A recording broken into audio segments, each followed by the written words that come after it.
It's estimated that over 670 people disappear across the globe each day. Analysts have found it challenging to ascertain a precise figure, as many disappearances go unreported, and marginalized communities often get less assistance from law enforcement. Those that are reported become a top priority for the police, but not everyone that goes missing can be found. Number 5.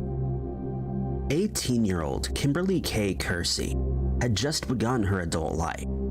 Kimberly was the oldest of 3 siblings to her parents, Ed and Andrea. The family lived a humble life at their home in Vancouver, Washington, and life for the family seemed perfect. Kristen, Kimberly's younger sister, described her as a protective and loving big sister.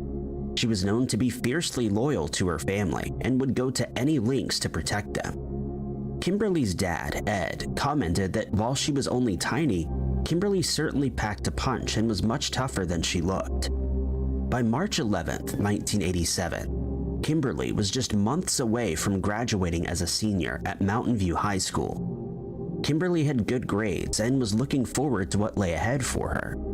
That morning, Kimberly left home, kissed her parents goodbye, and left the family home for the last time. Kimberly made it to school, and as the bell rang, signaling the end of the day, she grabbed her bags and began the walk home. Kimberly was particularly excited on March 11, 1987, as she planned to go to a basketball game in Tacoma, Washington with her boyfriend. Unfortunately, Kimberly never arrived at her boyfriend's house to go to the game, and never returned to the family's apartment. As evening fell in Washington, Kimberly's parents became anxious, and they called her boyfriend's home and were horrified to discover that Kimberly had never shown up for the basketball game. Kristen, Kimberly's younger sister, recalled, quote, "I remember I think I was opening a can of pickles, maybe some tuna, and my mom just kept saying, 'Where is she? Why hasn't she called?'" Many hours had now passed since Kimberly had been seen or heard from. Not wanting to wait a minute longer, Ed and Andrea picked up the phone and called the Clark County Sheriff's Office. Within minutes, squad cars descended upon the Landover apartment complex, and the search for Kimberly was on. Kristen, Ed, Andrea, and others in the family were questioned at length as investigators tried to determine when and where Kimberly had last been seen. Squads were sent out to look for any sign of Kimberly while other officers stayed with the family. During the initial investigation, officers found the route that Kimberly may have taken from Mountain View High School to her home. According to the Charlie Project and KOIN, Kimberly often walked across a wooded area on Mill Plain Boulevard. This route was about 2 miles from the family home on Northeast 18th Street. Kimberly often walked this route as it was quicker, but she would sometimes get rides to school with friends or family. After establishing Kimberly's last movements, the Clark County Sheriff's Office sent search teams into the wooded area to look for any sign of her. The Sheriff's Office had received multiple witness sightings of Kimberly. According to these witnesses, she was last seen walking along Heartwood Boulevard toward the shortcut to her apartment. These witnesses did not specify whether she was alone or whether she was with anyone else in the area. On March 12, 1987, the search continued for Kimberly. Kimberly's mother, Andrea, found Kimberly's abandoned textbook and folder in the wooded shortcut.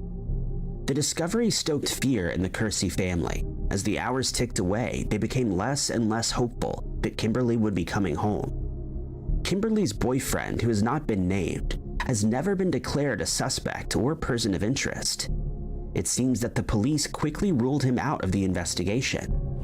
The community of Vancouver came together to help the Kersey family in their time of need. Residents assisted in the search for Kimberly and attended vigils in her honor. By mid-March, the search for Kimberly was slowing down, and her family continued to look for her every day. In the months and years following Kimberly's disappearance, the Clark County Sheriff's Office announced that they had 2 significant persons of interest in Kimberly's disappearance. The first is Russell Francis Stenger. According to court records, Russell was arrested in October of 1987 and charged with taking the life of a young woman. Russell's victim also walked close to where Kimberly disappeared when Russell attacked her.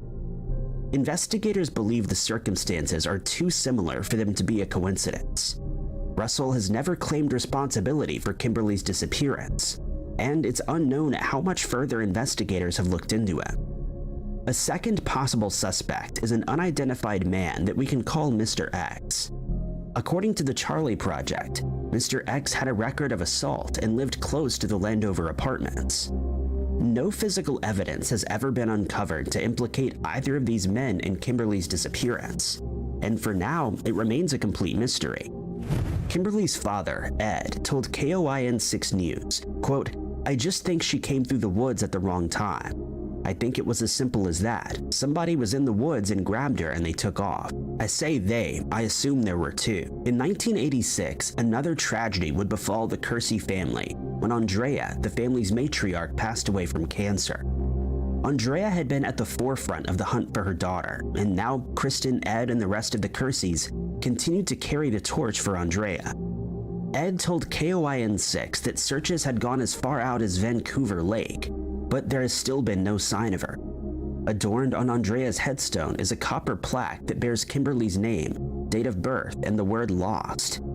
Her family hopes that in the coming years they can remove the plaque and give her a burial. Kimberly K. Kersey is described as a white female with blonde or strawberry blonde hair, blue eyes, 5'2" and 105 pounds. She was last seen wearing a white sweatshirt that read University of Paris, a pink turtleneck, light blue jeans, and white Keds brand shoes. Anyone with information is asked to contact the Clark County Sheriff's Office at 360-397-2211, quoting case number S873223, or Laura Desmond of NCMEC at 800-843-5678. Number 4. 33-year-old Caitlin Rose Case had recently started a new job and was looking forward to her future. While she had been born and raised in Louisiana, her new career had taken her to Black Hawk, Colorado.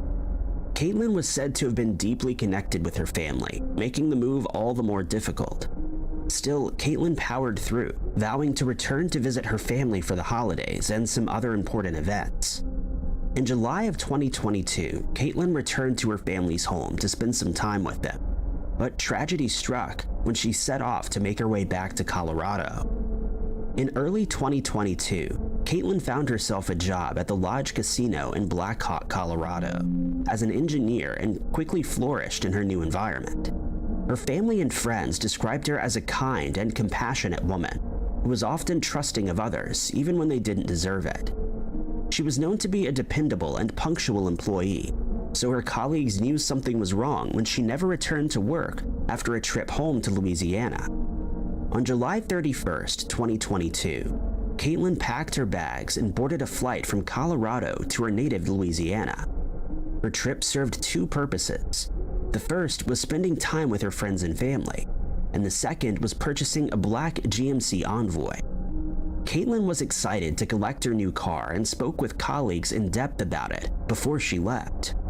After touching down in Louisiana, Caitlin caught a ride to her parents' home, where she was welcomed with open arms.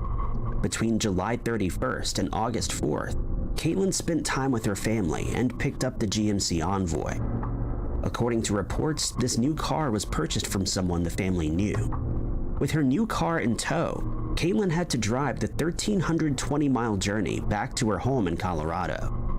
Her road trip would have taken around 20 hours and would have taken her through Louisiana, Texas, New Mexico, and then Colorado, provided that she'd planned on taking the most direct route. On August 4th, 2022, Caitlin kissed her family members goodbye for what would become the last time. Her family's last image of her is proudly stepping into her new GMC Envoy and driving into the distance. Her parents checked in with her regularly during the trip, reminding her to take breaks and rest when needed. According to the website Find Caitlin, on the afternoon of August 5th, 2022, she called her father because she'd gotten lost somewhere in Texas. She told her father that the GPS system inside of her car wasn't working correctly, which was exacerbated by being in more rural parts of Texas with little to no service. Her father tried to direct Caitlin back onto the highways, which would have taken her to Colorado, but it's still being determined as to whether this was achieved. At 5 p.m. that afternoon, all lines of communication between Caitlin and her parents were cut off, and she was never seen or heard from again. When Caitlin failed to contact her parents on August 6, 2022, to let them know that she'd arrived in Colorado safely, they filed a missing person report. Police in Houma, Louisiana immediately jumped into action and began searching for Caitlin. Officers in Houma also worked with other departments to retrace Caitlin's steps, and just a day later, they got their first breakthrough. According to the website set up by Caitlin's family, on August 7, 2022, phone records were uncovered that showed that Caitlin's phone had last pinged in Hugo, Oklahoma.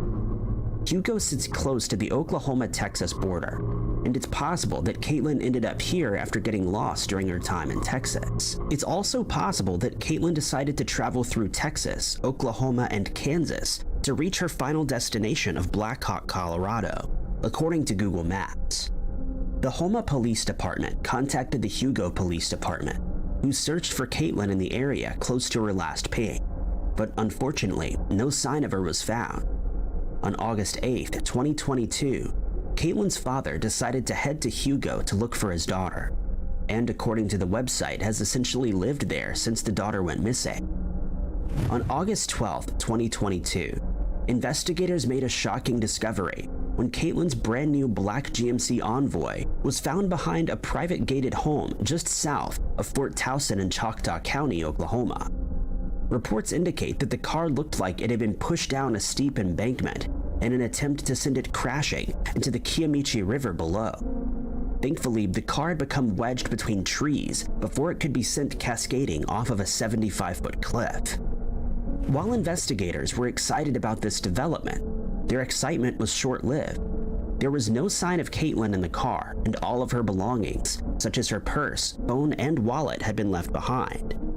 Investigators searched through Caitlin's bank statements and discovered that she'd visited several gas stations in Texas on August 5, 2022, shortly before her disappearance. They also began to believe that it wasn't Caitlin who had entered Oklahoma, and were now considering that she may have met with foul play. With the possibility of foul play involved, local law enforcement turned Caitlin's case over to the OSBI, or the Oklahoma State Bureau of Investigation, and a search of the property where Caitlin's car was discovered was conducted. However, according to Caitlin's family, the search was short-lived because the property owner requested that the search crew leave.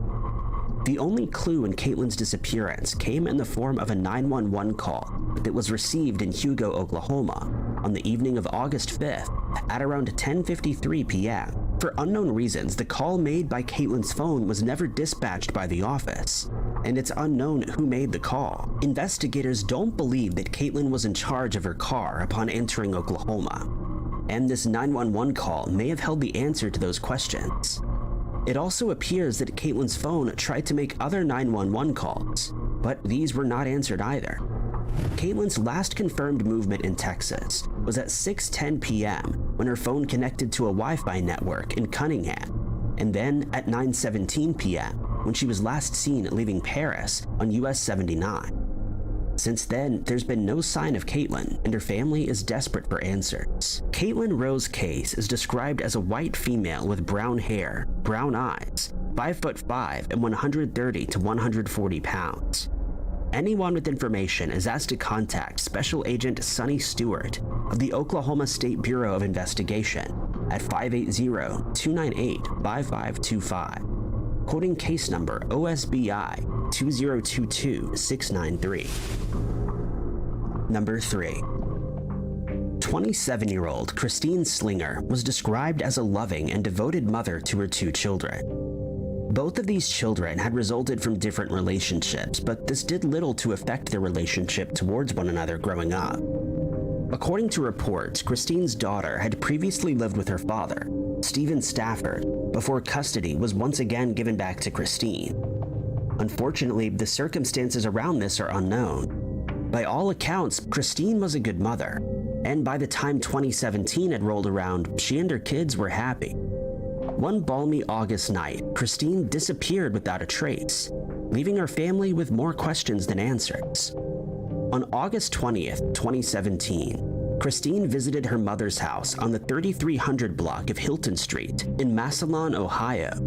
Christine stayed with her mother for a few hours before Stephen Stafford II, her ex-boyfriend with whom she shared a daughter, arrived at 7 p.m. to get Christine and take her to New Philadelphia, Ohio, where he was now living and where their daughter was currently staying. Shortly after 7 p.m., Christine said goodbye to her mother for what would become the last time, and the two hopped into Stephen's car and began the 25-mile journey to New Philadelphia. From here, what happened is according to Stephen, since Christine is no longer here to tell her side of the story. Stephen alleges that shortly into their 25-mile trip, the two got into an argument, and the subject of the argument has never been revealed. After arguing, Christine asked him to drop her off at the Sandy Valley Estates mobile home park, located on State Route 800 in Magnolia, Ohio, around 22 miles from Christine's mother's home in Massillon. Christine angrily watched out of the car, and Stephen continued his drive home to his daughter. Hours later, Stephen received a call from Christine's mother asking where she was, as she hadn't been in contact with her. It was then that the two of them realized that Christine was missing, and the Stark County Sheriff's Office was called in to investigate. Unfortunately, it's never been discerned whether the Sandy Valley Estates mobile home park was a random location or whether Christine knew someone who lived there. What investigators uncovered was that in the weeks and months before Christine's disappearance, she'd gotten a new boyfriend, and it appears Stephen was not happy about this. Stephen wasn't happy about the relationship, not because he was jealous, but because Christine's new boyfriend had an extensive criminal history and had been convicted of crimes that would be enough to make anyone's stomach turn. It's also turned out that Stephen had been trying to file for custody of his daughter in light of Christine's new boyfriend. It's unknown whether Christine knew this was happening or whether the latest court proceedings would have shocked her. Shortly after Christine was reported missing, the Stark County Sheriff's Office began their search, and the first person they wanted to speak to was Stephen Stafford. Multiple investigations of the Massillon and Magnolia areas failed to show any signs of Christine. On August 22nd, the Stark County Sheriff's Office investigators requested Stephen's presence at the station. They wanted to interview him and administer a polygraph test to see whether he was telling the truth about the night of August 20th. Investigators readied their equipment in anticipation of Stephen's arrival, but when the morning came, he failed to show up at the police station. The police first feared that he'd gone on the run because he was responsible for what had happened to Christine. But what they would uncover would be much darker. When Stephen failed to arrive at the police station, investigators immediately headed to his home in New Philadelphia. Investigators readied themselves, wondering whether Stephen would try to attack them. But as they entered Stephen's new home's front door, they noticed it was eerily quiet. After checking the first few rooms, they found Stephen deceased. The investigation report would later state that Stephen had taken his own life. He left behind a note with a single sentence, "Tell my daughter I love her." The police were now even more confused. Why had Stephen taken his own life? Was it because he was guilty? Or because he couldn't live with the pain of losing the mother of his children? Either way, investigators knew that they'd lost a vital witness and possibly crucial information. Stephen's body was transported to the medical examiner's office, where his family would claim him for burial. The Stark County Sheriff's Office obtained cell phone data from Stephen and Christine on the day that she disappeared. According to the reports, Stephen's phone pinged in and around Massillon and New Philadelphia, backing up his story about dropping Christine off at the trailer park before going home. Investigators have been unable to confirm whether Stephen went anywhere else on August 20th, and there's been no evidence to suggest otherwise.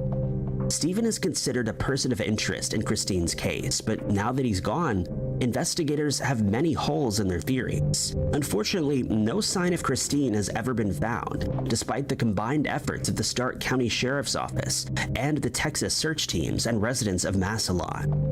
The investigation into Christine's mysterious disappearance is still ongoing, but investigators are no closer to solving the case than they were in 2017. Christine Lynn Slinger is described as a white female with brown hair, brown eyes, 5'3" and 120 pounds. anyone with information is asked to contact Detective Green of the Stark County Sheriff's Office at 330-430-3800, quoting case number 1733453. Number 2. 62-year-old Fern Baird of Park City, Utah, was described as a kind and caring woman. Fern was extremely close with her family, and there was nothing that the family enjoyed more than being in the great outdoors. Fern was described as an experienced outdoorsman, but she always preferred sticking to the well-traveled trails instead of seeking new ones. That's not to say that Fern wasn't an adrenaline junkie, and during the winter seasons, she would often teach skiing classes at the Deer Valley Resort in Park City, Utah. Fern was a successful businesswoman with Powder Beach Realty when not outdoors. Fern was a master of her craft and would often seal the deal with clients looking to buy a home to live in for the holidays. As if Fern's life wasn't busy enough, she'd also had a booming business on the side called Yopa Bag. This company, founded by Fern, made bags specifically designed to carry yoga equipment. Fern was incredibly proud of her creation and enjoyed watching her business grow. In October of 2020, Fern decided to schedule herself a few days away from the hustle and bustle of working life. She booked a hotel in Blaine County, Idaho, packed up her car, and made the 323-plus-mile trip from her home in Park City, Utah. According to Google Maps, the drive would have taken Fern around 5 hours. When Fern arrived in Idaho, she pulled into the hotel's car park and checked herself into her room. On October 19, 2020, Fern awoke earlier than usual. She donned her hiking gear, packed her backpack, and spoke to a concierge at the desk, asking them which trails and paths were best. After a brief conversation, Fern said goodbye, and this would become the last confirmed sightings of her. Fern jumped into her black 2018 Subaru Crosstrek and drove to the Prairie Creek Trailhead in the Sawtooth National Forest. At 1:17 p.m., Fern signed the trail's logbook, writing her name and "to the lake and back." It's believed that Fern had planned on hiking the entire trail, a 10-mile loop that runs along Highway 75. Two other trails, the Prairie Lakes Trail and the Minor Lakes Trail, also run closely to the Prairie Creek Trail. And according to park officials, it isn't unusual for people to confuse the routes and get lost. There are also several mountains in the area that many hikers climb and end up unable to find their way down. As night fell, the staff at the hotel Fern was staying at noticed that she hadn't returned from her hike. They assumed that she'd chosen to remain in the forest for the night. When October 22nd came and there was still no sign of Fern, the hotel staff became increasingly concerned. She'd not returned to her room or checked out of the hotel as planned. Later that morning, staff at the hotel called the Blaine County Sheriff's Department and reported Fern missing. Minutes later, the Blaine County Sheriff's Department and the Blaine County Sheriff's Search and Rescue Team arrived at the scene. They immediately began trying to put together Fern's last movements, which is when they discovered that she'd planned to hike Prairie Creek Trail. When they arrived, they found Fern's abandoned black 2018 Subaru Crosstrek. At the trailhead, they found Fern's entry into the logbook, along with an entry of 5 hikers from Tulsa, Oklahoma.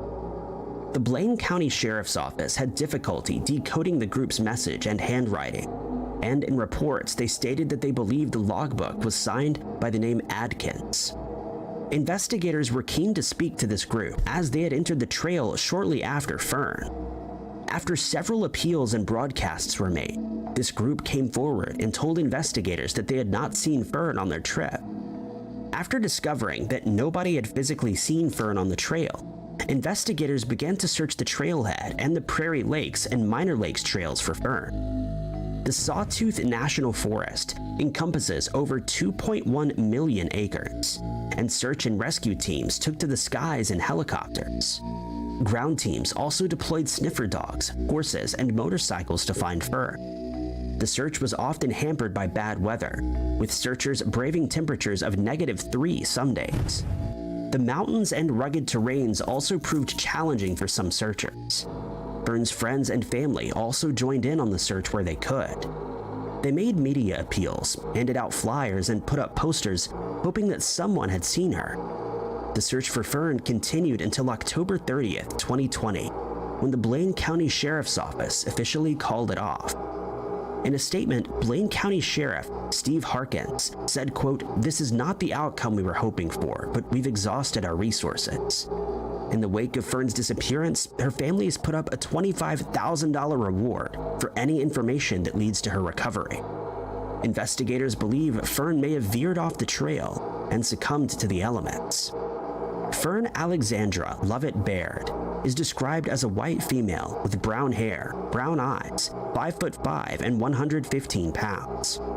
Anyone with information is asked to contact Lieutenant Mike Abay of the Blaine County Sheriff's Office at 208-788-5555, quoting case number BCS 2010006. Number 1. 27-year-old Pepita Madeline Redhair was described as a determined and headstrong young woman. Pepita was a member of the Navajo Nation and took pride in her heritage, ensuring to keep up with the traditions of her ancestors. Pepita was an engineering student at the University of New Mexico and hoped to become an engineer someday. If engineering didn't work out, Pepita wanted to teach and inspire the next generation. When not studying hard towards her degree, Pepita also worked at the local Hot Topic, which gave her enough money to get by. Pepita was exceptionally close with her family, especially her mother, Anita King. So when contact stopped one day, her family knew something was very wrong. On March 24th, 2020, Anita drove Pepita to her new boyfriend, Nicholas Key's house in the 1000 block of Clement Street in Albuquerque, New Mexico. Pepita often split her time between her boyfriend's house and her mother's, and Anita had agreed to drive her daughter that evening. When the two said goodbye, Anita had no idea it would be the last time. In the weeks before her disappearance, Pepita admitted to her mother that Nicholas had been aggressive towards her and drank heavily. Anita tried to persuade Pepita to return home with her, but Pepita wanted to see Nicholas. A few days passed without word from Pepita, and deep down in her gut, Anita knew something was very wrong. Pepita always answered her mother's texts and calls, and in interviews with local media, Anita said that her mother's intuition kicked in. On March 27th or March 30th, depending on the source, of 2020, Anita would receive a text that would send her world upside down. Her phone pinged with a message from Pepita, but as she read the contents of the message, her heart sank. The text was from a man who claimed that he had been sold Pepita's phone a few days ago. After receiving this text, Anita contacted the Albuquerque Police Department to try and report her daughter missing. The APD refused to take Anita's report. Anita later recalled the APD's response, saying, quote, "The cops kind of just brushed it off. They said she's an adult, she's free to travel. She's free to be missing, I was told. I was pretty upset." According to reports, Anita also reached out to the Navajo Nation government, but they also offered her no support. News outlets across New Mexico refused to air Pepita's story without approval from the APD. It wasn't until April 19th of 2020, when Nicholas K. reported Pepita missing, that her case was taken seriously. Anita had rung the police department every day asking for an update or a meeting with an officer, and her persistence finally paid off. In his report, Nicholas told investigators that on the night of March 26th, 2020, he and Pepita had gone out drinking and had gotten into an argument. In a fit of rage, Pepita walked out on Nicholas and later sent him a text, telling him that she was with another man. In his statement to the Albuquerque Police Department, Nicholas stated that he believed the man in question was a man that Pepita and he had met the night before. Unfortunately, no further details have been released about this man, and his involvement remains undetermined. Anita told the media that shortly after her daughter's disappearance, she drove to Nicholas's home in the 1000 block of Clement Street to collect her daughter's items, and that Nicholas had never made contact with her since. He's never called to ask Anita if there are any updates in Pepita's case, and he maintains his innocence. In May of 2020, the Albuquerque Police Department received a bizarre tip when someone called them with a possible sighting of Pepita. According to the caller, they'd seen Pepita, or someone who looked like her, panhandling on 2nd Street and Freeway in downtown Albuquerque. Investigators have never been able to confirm whether this sighting was Pepita, and there are currently no persons of interest in her case. Some people, including Anita, believe that Pepita met with foul play, but so far, there's been no evidence to suggest this. In October of 2020, Anita and another Navajo woman took to the streets to bring awareness to the MMIW epidemic that's plaguing New Mexico and the rest of the US. According to an interview that Anita gave with The Lily, the march was supposed to be a small affair where they would hand out flyers with Pepita's details on it. However, when word spread around town and via social media, hundreds of people turned up. The march event attracted Navajo tribal leaders and some attorneys who agreed to take on Pepita's case and make up for where the Albuquerque police had failed. Anita had been vocal about the shortcomings of the Albuquerque Police Department in the aftermath of her daughter's disappearance. She told the media, quote, "We started printing missing person flyers with my own money, and we just started passing out flyers in Albuquerque. We were just continuing with our own investigation." The red hair community would take another blow in 2021 when Pepita's father passed away, never knowing what had happened to his beloved daughter. Anita and Pepita's sister, Shelda Livingston, continued advocating for Pepita and other MMIW. Pepita Madeline Redhair is described as a Native American Navajo Nation female with brown hair, brown eyes, 5'1" and 141 pounds. Anyone with information is asked to contact Detective Christopher Enyart of the Albuquerque Police Department at 505-768-2020, quoting case number 2000-32487. Thank you guys so much for watching. If you liked this video, be sure to hit that like button. Also, don't forget to subscribe and click that notification bell to keep up to date with all of our future uploads. But my name is Ty Knotts, and I'll catch you guys in the next video.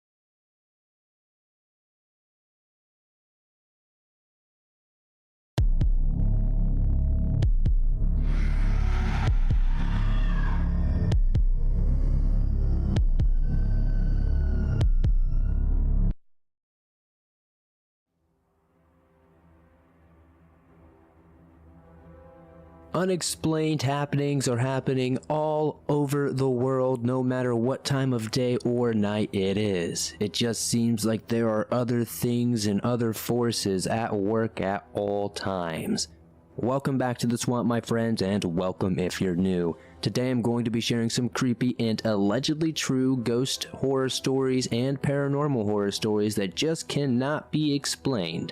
If you have a story that you would like to share in a future episode, be sure to submit it at swampdweller.net or on Reddit at r/thedarkswamp. I'd love to share your story with everyone here in the swamp. Today's episode is sponsored by Chilling, the #1 app for scary stories and all things horror. If you're not already familiar with the Chilling app, it's an app that I've been partnered with since its inception. It was actually invented by my good friend, Being Scared, and it features many other narrators like Your Maker, Mr. Creepypasta, Mr. Creeps, myself, and many, many others.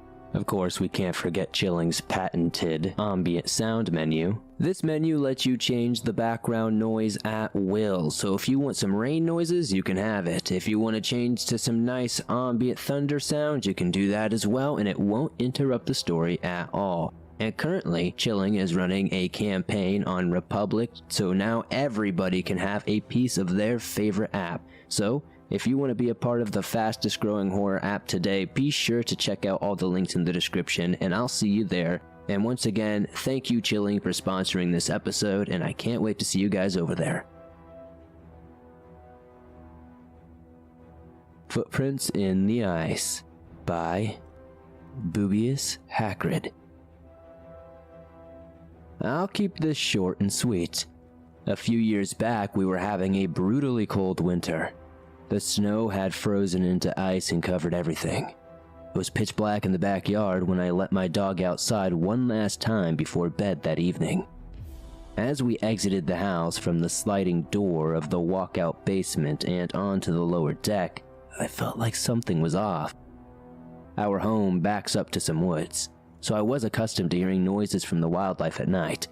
But this was different. Nothing made a sound except the cold Arctic wind, but I felt I was being watched. When my dog was in the backyard, I looked around nervously, expecting a coyote or a predator to pop out of the tree line. My dog did his business, but afterwards stopped and stared at a corner of the woods until I got creeped out and called him back inside. I quickly locked the sliding door and shut the curtains, unable to shake the uneasy feeling I had outside. Then, after double and triple checking all the locks in the house, I finally felt at ease enough to go to bed.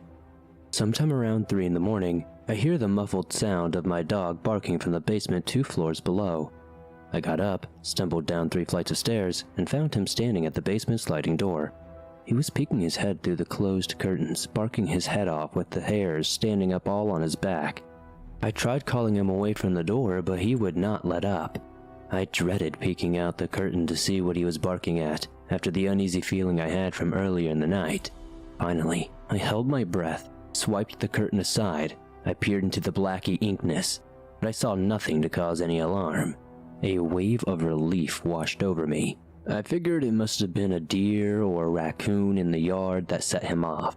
He whined at the door for a few more minutes until I bribed him upstairs with a dog cookie. After that, I went back to bed and wasn't disturbed again that night. That is until the morning when I went to the basement to let out the dog. I opened the sliding door and walked out onto the deck as he bounded into the snow. When I looked down, my blood ran as cold as the sub-zero morning temperatures. A set of bare human footprints were frozen in the ice on the deck. They were obvious. I could make out each toe of the person's foot. The prints were large and appeared to be in the form of an adult, maybe a male. Looking around, I noticed they started at the base of the deck and disappeared off the side of the deck. I had my snow boots on, so I walked around the yard, but I could find no trace of the footprints in the snow once they left the deck. Keep in mind, the daily temperatures were at around 0 degrees Fahrenheit, and the wind chill was close to 20 below. Frostbite would set in within a matter of minutes for anyone walking around barefoot, especially in the dead of night. I never experienced anything like that again, but I have adopted a second dog.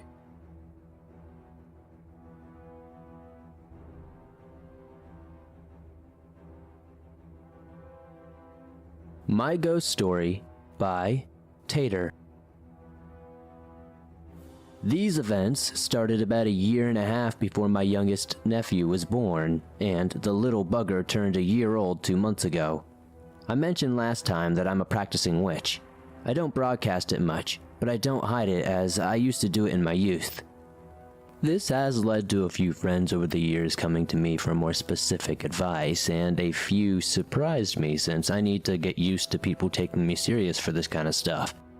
My best friend's aunt, who I believe is some sort of Christian denomination, paid me for a home cleansing in one of the wards I've made for my own home. The story started with this type of interaction with my pregnant sister-in-law. She called me to tell someone about the weird stuff that had started happening around their home. After an old friend visited for a few days, she admitted that this individual had a more sketchy past from life decisions and drugs, and that they used to mess around with a Ouija board when they were younger. That was all I needed to hear, and I gave her my undivided attention. I have to love how a powerful divination tool is sold as a kid's toy. I've heard too many horror stories about them to even give it a try. Anyway, she told me about the strange electrical issues that started when she first got there, but what worried her the most was that it never stopped after she left. Lamps would stop working, for example, and one even popped a bulb in my older nephew's room out of nowhere. What got to her and made her call me was the string of bad luck that started small but soon escalated to my brother getting into a car accident.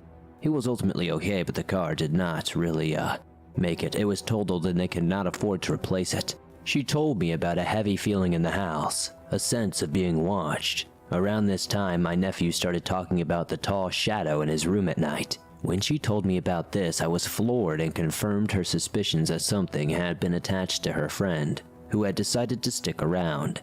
She was worried for her family, but the fact that she was pregnant, it cranked everything up to 11. It probably saw them as an easy target, causing stress to feed on the negative turmoil it caused. After the initial shock had faded, I was absolutely livid. I'm the type of person who doesn't care if you mess with me, but when you mess with my loved ones, it's a completely different story. She'd called asking for help, understandably on the more discreet side, so no cinnamon stick pentagram wraiths. She also didn't want to do anything that dealt with smoke for apparent reasons. I told her about simmer pots and simple sound cleansing, something she could do while I got things together for them in the meantime. She could go around the house banging on a bank and telling it to get out if needed. I made a protection jar in a small discreet glass jar smaller than a mason jar that she could place over her doorway or bury underneath her front porch. I also gave to her another small jar full of small tumbled pieces of obsidian. Those were for every entrance of the house, front and back doors, and windows for after she did the cleansing of her choosing. Simple. If it were, I wouldn't be typing this out at 1 a.m. when I can't sleep. I gave her the supplies at her baby shower a few weeks later. With all the friends and family there, I almost didn't pick up on the odd feeling that seemed to radiate from the closet in the corner to my sister-in-law. I'm a practitioner who loves crystals and makes jewelry, so I was discreetly protected from everything. At the time, I had let my anger get the better of me and challenged it to pick on someone their own size. Unfortunately, it did just that and followed me home. It took me a while to realize it, and also for it to get past my protections. Unfortunately, wards need to be refreshed and recharged after a period, and it was that time again. It started by going after me specifically at first, trying to scare me. In my previous story, I mentioned that I'm claircognizant. I often know things I cannot understand and even get quick flashes of impressions or over actual images in my head, like what a ghost looks like and what they're wearing, but I do not see anything with my eyes. This started by hanging back in the shadows before beginning to get a reaction out of me. Then, it liked to wait around doors so it would suddenly be in your face when entering a different room. It was skinny. Dark, large, slightly sunken in eyes and long limbs. It spent most of the time in a crouched position, even when moving around. It would only stand up straight when it hung down from the doorway so it could loom over you. I could deal with this and be happy to leave my family alone, but that lasted for only just a short time. Once it realized it wasn't going to get what it wanted from me, most of the time laughing at its attempts to get me, it found a new target. I currently live with my parents, with my partner of 12 years, and our 2 young daughters due to issues with the new landlords taking over where we had been renting for quite some time. None of the other adults mentioned anything when I noticed its absence, but it was around that time my oldest, 6-year-old, started having nightmares often and told me about the recent tapping on her window at night. After reassuring her and giving her one of my protection necklaces, I saw it go into their room one night after we had put them down. It was quick, but I still caught it, and it was smiling. I had been careless and arrogant to think that it would only come after me, and I had to get rid of it once and for all.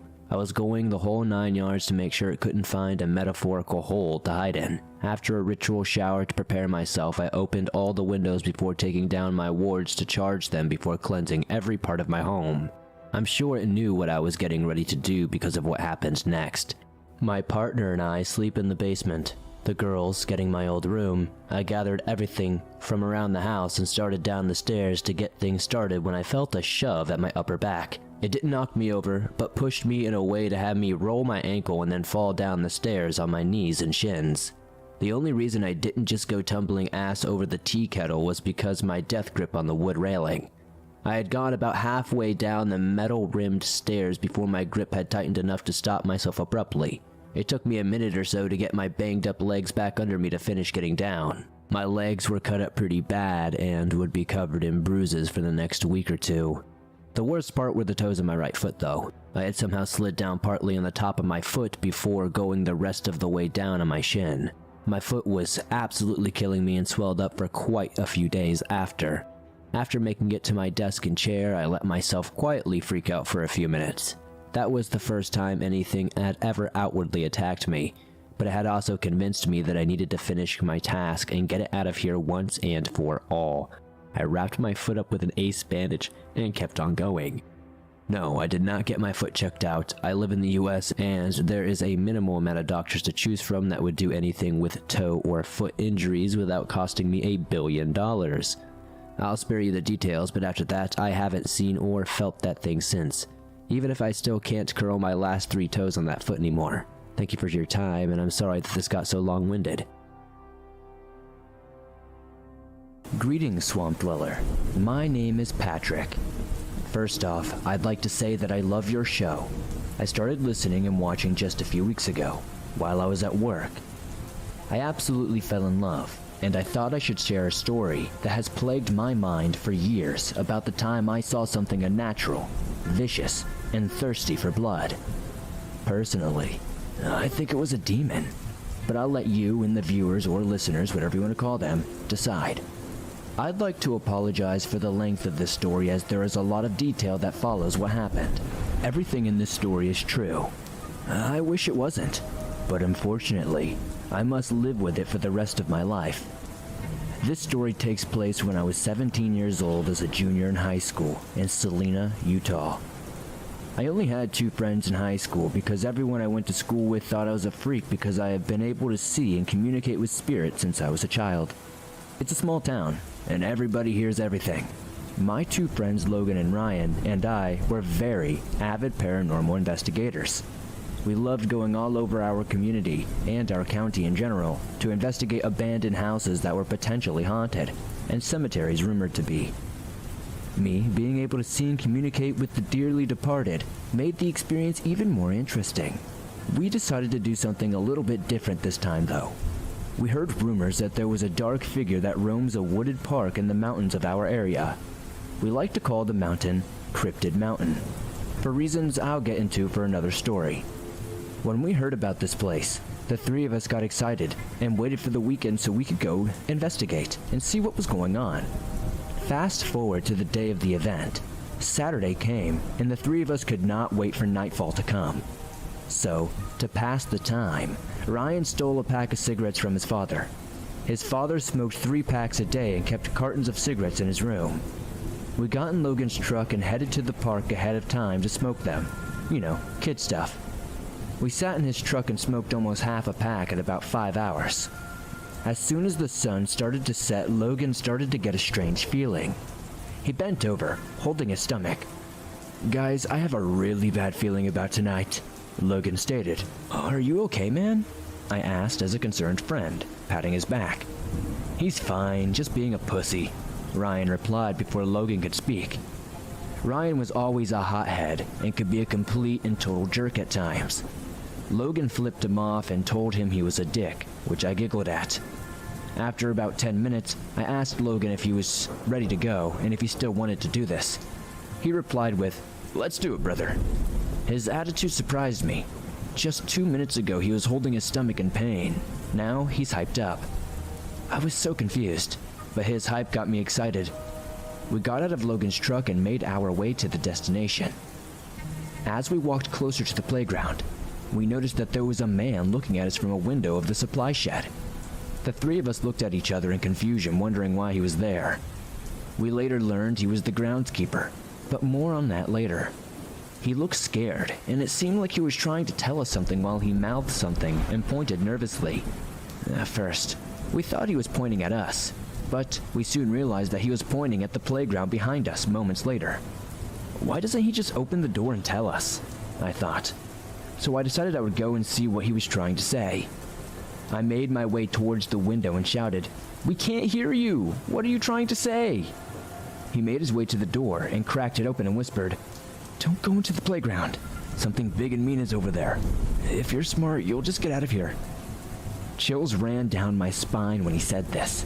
He closed the door and backed away from the window into the dark of his shed, not breaking eye contact with the playground. I ran back to my friends and explained to them what the man had said to me. Logan got that feeling again, but Ryan expressed that the groundskeeper was probably just some sort of drug addict or something, and was probably just a big pussy like Logan and I. I told Ryan to shut up jokingly, and we made our way to the playground. Ignoring the warning from the frightened man, as soon as I set foot on the round pebble floor of the playground, I instantly felt, I don't know, angry. I wanted to hurt someone. I wanted to hurt my friends. I wanted to kill them. I shook my head to focus on the task at hand and made my way to the tube to slide, forgetting that feeling. I made my way to the slide and investigated the bottom of the slide and saw nothing, but I could feel that there was something in this area. I looked back at my friends. Logan was combing the area for any evidence, and Ryan was on top of the playset. I stood back up and took one step from the slide. Then, something tripped me. It felt like someone had physically grabbed me by the ankle and pulled me to the ground. When I hit the ground, I let out a loud, "What the hell?" Logan ran over to me in a panic. "Patrick, are you—" He froze in mid-sentence as he looked up at the slide. I looked up at him and asked, "What's wrong?" He just pointed to the slide, jaw dropped and eyes filled with fear. I turned around and saw what he saw. It was a big, shadowed figure staring back at us. It let out a slow, snarled growl.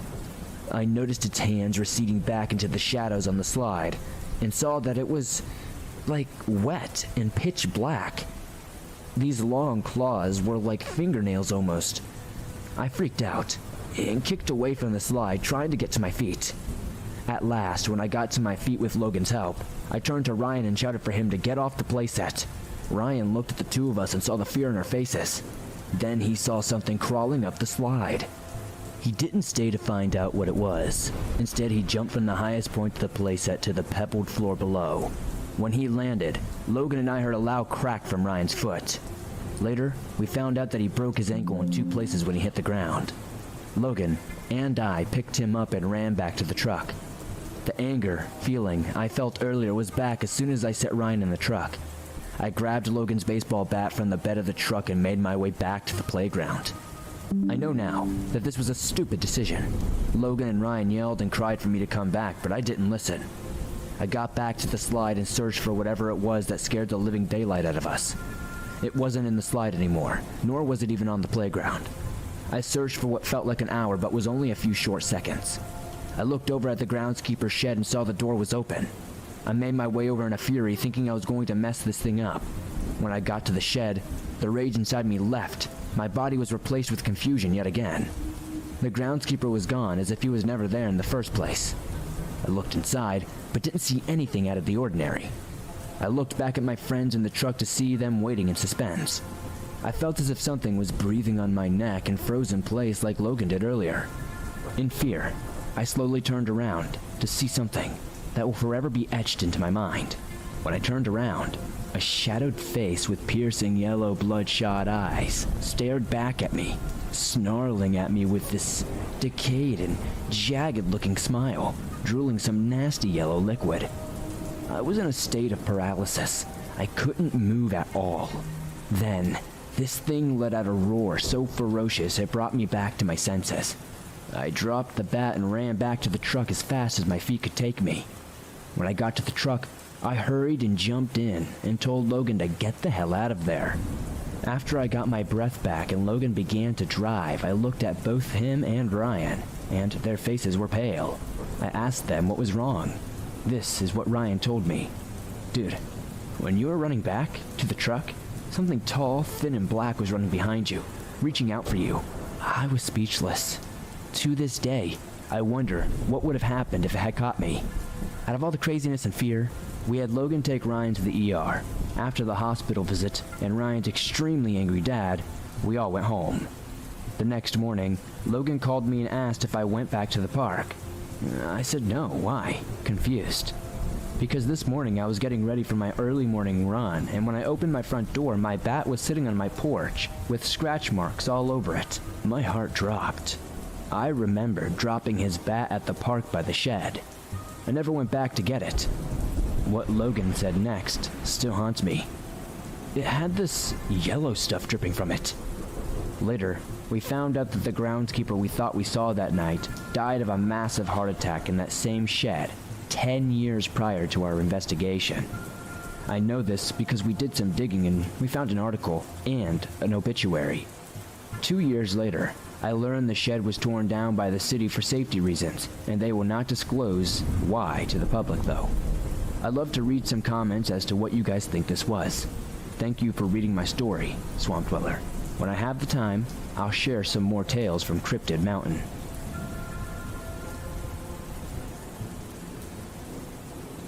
For some people, this may seem far-fetched, but I can assure you this is real. So basically, I have been a sufferer of sleep paralysis for 10 years. I am 28 years old currently. I can sometimes get it up to 10 times in one night, to the point that I don't sleep at all, and believe me, it is exhausting. So I went to a friend, who is a healer, and we have done a range of past life regressions and full moon rituals. I now also have begun to practice Wicca, which is not what people think. Nothing at all witchy, it's spiritual and protecting. Since I have found myself and become open to being an empath, I have been seeing voids every night before bed. Then recently, they have shown up in other places. It's like a strange black shifting, like smoke, that I can feel is a void or like a dimension, if that makes any sense. Sometimes it feels bad, as though something is trying to get through, but cannot due to the protecting crystals, sage, spells, and other powerful objects I have around me in my bedroom. I have begun to hear very loud ringing and voices in my head when I sleep, to which it wakes me up because I feel like things are trying to get to me. So, one night of course, I can astral project. So I decided to see if I could find my spirit guides and ask what is happening, when instead, I come face to face with what I can only describe as a sleep paralysis demon. The one who has taunted me for years, making me feel like he was licking my neck and entering me when he felt like. It basically felt like being assaulted by the vilest thing you could ever imagine. His skin is a shade of green, his hair all bushy and black, and his face, I can't explain at all if I am honest, due to mental blocks. He began to laugh as though he had finally had the opportunity to take over my body. Through research, sleep paralysis isn't real, so I started to think, well, how can I feel and see this thing? And if it weren't real, why couldn't I move? So all of this is flowing through my head. I managed to repeat my sage spell, which helps to cleanse your room and house. Air, fire, water, earth. Cleanse, dismiss, dispel. Over and over. Then, I kid you not, the fear I felt was unreal. If you don't believe what I'm saying, I do not care. But out from the darkest corner, my spirit wolf Nuka leaped out and dragged this hideous thing behind me, tearing his arms from his shoulder and socket, taking it away, out of my sight. Nuka is bright white with yellow eyes. He's been my spirit wolf for the last few years since I went to a past life and found him. He helped me let go of a few things, especially things that were hurting my soul. He then came back, looked at me, and nodded, and was gone. I found my body again through the darkness. This was over a month ago, and I have not seen that vile paralysis demon again. For anyone that suffers, I would always advise you to contact your spiritual guides and sage your bedroom every night. The protection is unreal, and has helped me more than anything else has. I hope you enjoyed my story, even though I know it was more unconventional than most.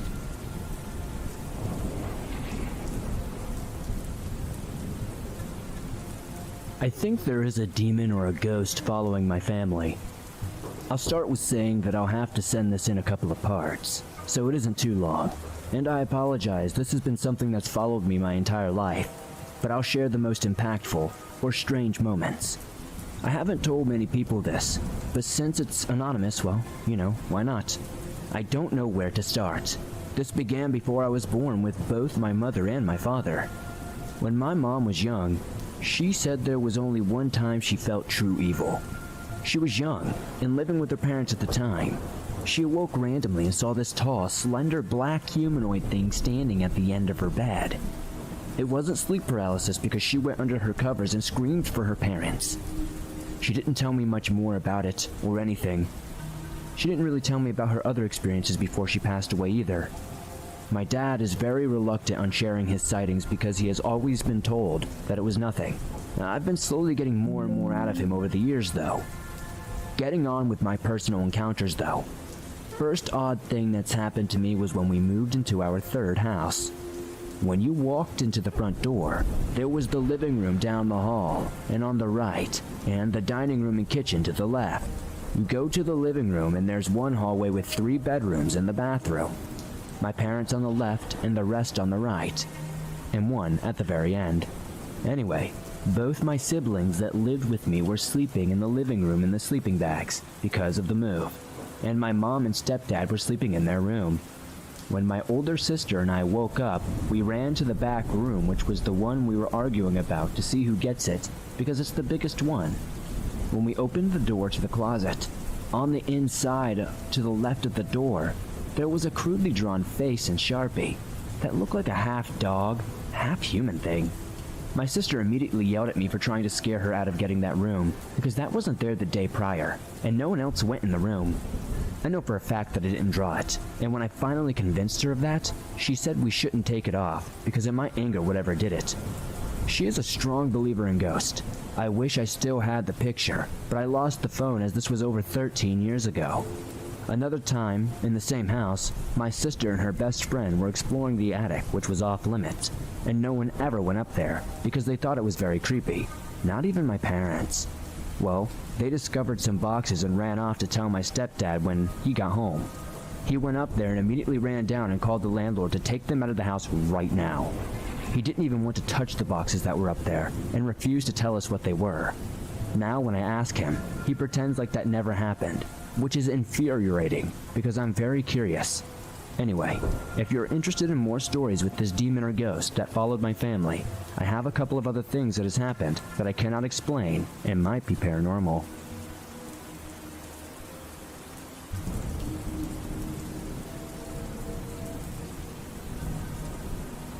Hello, Swamp Dweller. I'm a long-time listener, and this is my first time sharing a story. I love your channel as it helps me de-stress and distract me from my anxieties. I'm 36 years old, and this happened around the age of 5 or 6 in Wallingford, Connecticut.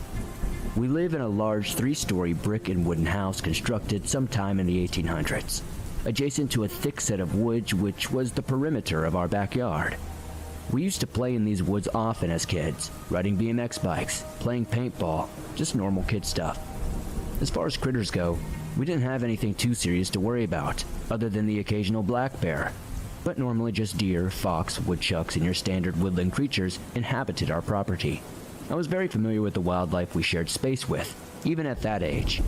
My bedroom happened to be the only one facing the backyard towards the woods, and my bed was parallel to a sliding glass window with no screen.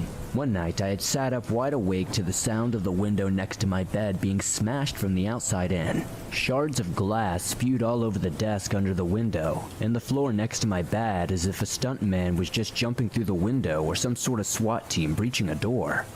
The next thing I saw will forever be burned in my memory. Now, bear with me. This is going to sound, well, different. But I will describe this as thoroughly as I can. A small, brown and scaly claw-like hand grabs the side of the window and leans a face that I will never forget. The first thing I notice are 2 bulbous, yellow glowing eyes with pupils locking onto mine, like laser-guided systems. The intense and bulging eye sat upon a sickly thin face, which I can only describe as a goblin. Its wrinkled skin was a grotesque fecal brown, ridden with black porous-like holes. An exaggerated pointed chin hung under a grimace of gnarly, rotten yellow teeth, mangled, looking like a mako shark.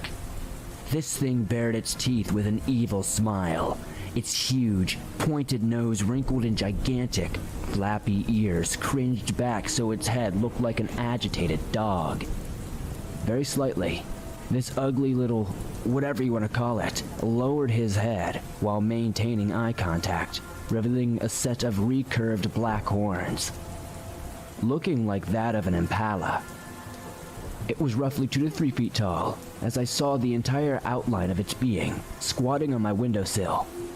This goblin thing and I locked eyes. I saw it advance towards me about 1 millimeter, and then the memory completely cuts off there. The next thing I know, I am being reprimanded by my parents for breaking my window, as there was glass all over my desk and floor. They did not believe me about the goblin. I don't really blame them, I guess, as I was a very young child at the time, but I do know what I saw. I was wide awake and this was not a dream. I've investigated this as much as I possibly could and found some possibilities as to what it could have been. There are two cryptids that have similar appearances, the duende and something called brownies. Problem is, duendes are normally in South America and brownies are in Europe. I was in Connecticut. Duendes are a little smaller than what I saw, and brownies are said to wear clothes, as this goblin thing was naked.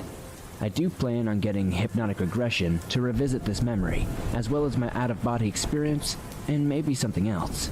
But this one hit me the hardest. Was it a goblin? Or could it have been some sort of demon or something? Aside from the goblin-like features, the darn thing looked like the devil. It's a lot to get into, but I suspect that this might be the case, and I might have had an attachment to this thing. I think it possibly feeds off my negativity. I honestly wonder if it somehow jumped into me. If you want a visual representation of what this thing kind of looked like, search for the band Necrogoblicon. The singer wears a mask that looks very close to what I saw, only it was brown and with recurved black horns. Thanks again for allowing me to share this experience. I don't know of anyone else who has ever seen a goblin or some sort of demon, but I do feel at home sharing it in the swamp.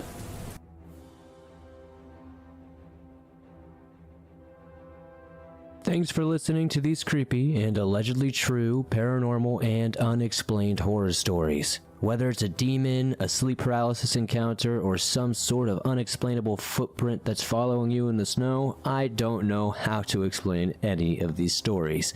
But I'd love to know in the comments down below which one was your favorite. It definitely helps me pick out better ones in the future. If you enjoyed these stories, be sure to hit that like button as it helps this video grow and reach more people. If you're new to the swamp, why not join us and help us grow our ever-expanding waters? Subscribe and turn on notifications to never miss a new video as I upload them nearly every single day. Many thanks to Chilling for sponsoring this episode again. Be sure to check out the links in the description to learn more about that, and I'll see you all soon with another creepy episode.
cryptids and unknown creatures are roaming all across the globe. It doesn't seem to matter if you're in North America, South America, Europe, Asia, there just seems to be strange and unknown happenings going on everywhere. Welcome back to the swamp, and welcome if you're new. Today I'm going to be sharing some creepy and allegedly true encounters with cryptid creatures sent in by viewers just like you. As always, if you have a story that you would like to share in a future episode, be sure to submit your story at swampdweller.net or on Reddit at r/thedarkswamp. I'd love to share your story with everyone here in the swamp. Now, let's jump right into these creepy and allegedly true cryptid encounter horror stories that'll freak you out tonight.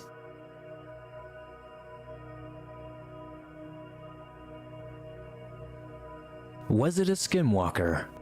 By Sam.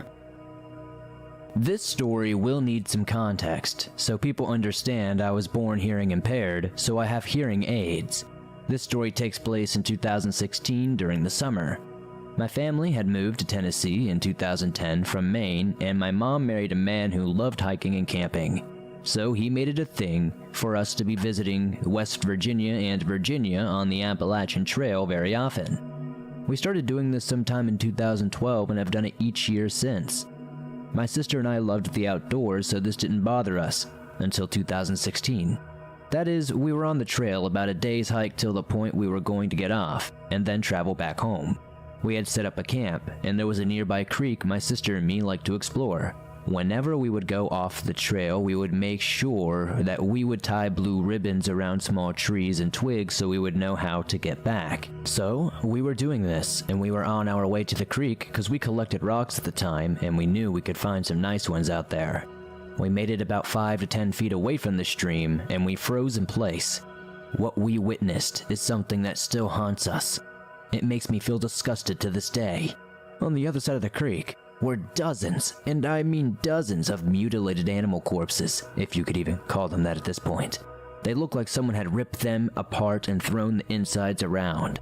Then we noticed that all the sounds had gone silent. No birds, no bugs, not even the sound of the wind. The only sound we could hear was the creek and twigs snapping in front of us on the other side of the stream. What I saw next is something I wish I really hadn't. A very tall creature stepped out of the woods and stepped into the clearing, and I just sat there and stared. I had no idea what I was seeing or what to make of it. It had a wolf's head, but a man's build. It was lean, but still had muscle. It had claws that were long like fingers. It had amber, yellowish-looking eyes. Its fur also looked like a corpse, barely hanging on, mangy and matted. There was a stench like that of a dead animal in the open sun for 2, 3, maybe even 4 days, and the second this thing stepped out, I was washed with this feeling like I was the most hated thing in existence, like this thing never, ever wanted me to feel happiness or joy again, almost like it wanted to pulverize me. It then lowered its jaw just a little, and it let out this long, low growl like a dog that snapped us out of whatever made us freeze in our steps. The first thing we did was bolt back the way we came, following our markers. I made it about, I'd say, maybe 20 or so steps before I heard a scream that sounded like a mixture of a human screaming till their vocal cords would give out and that of a wounded dog, but just like the highest point of the yelp. It broke my hearing aids and my ears started bleeding. After that, I could only hear a sound similar to what you hear after a flashbang goes off right in front of you. So I just kept running.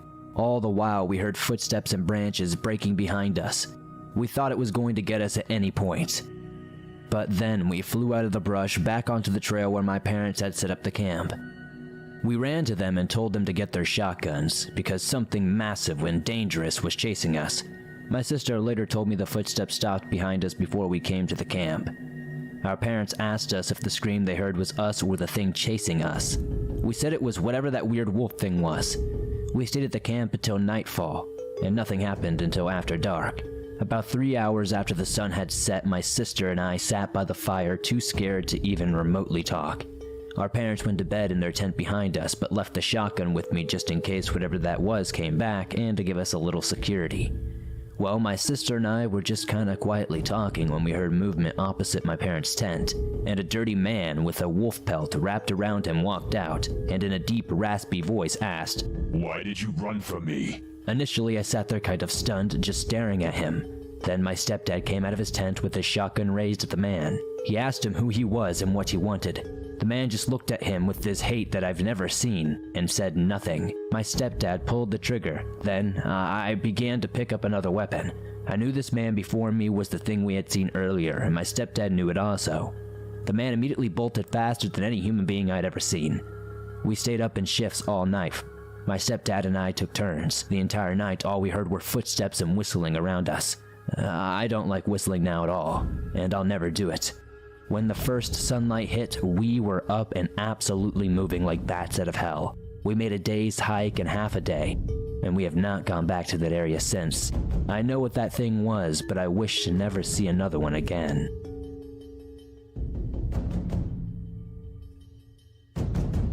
Beast in the Basement by CatBeast1331. This was almost 10 years ago at this point, and at the time I was living in a friend's basement. This friend was very religious, and I'm not so religious. Most nights I had insomnia and would stay up studying. At the time I was in school for veterinary assistance. I was also trying to write urban fiction on the side. This particular incident occurred throughout the night.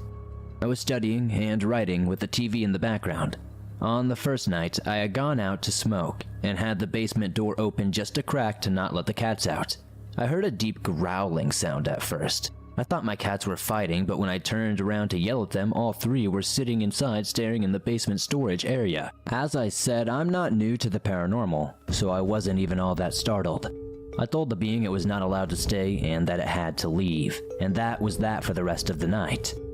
On the second night, I watched a movie and heard the deep growl again, but this time it was accompanied by racking nails on metal. Naturally, I looked for the cats first. One was on the back of the couch I was on, and the other two were on the pool table again. All were just staring at the storage area in the basement.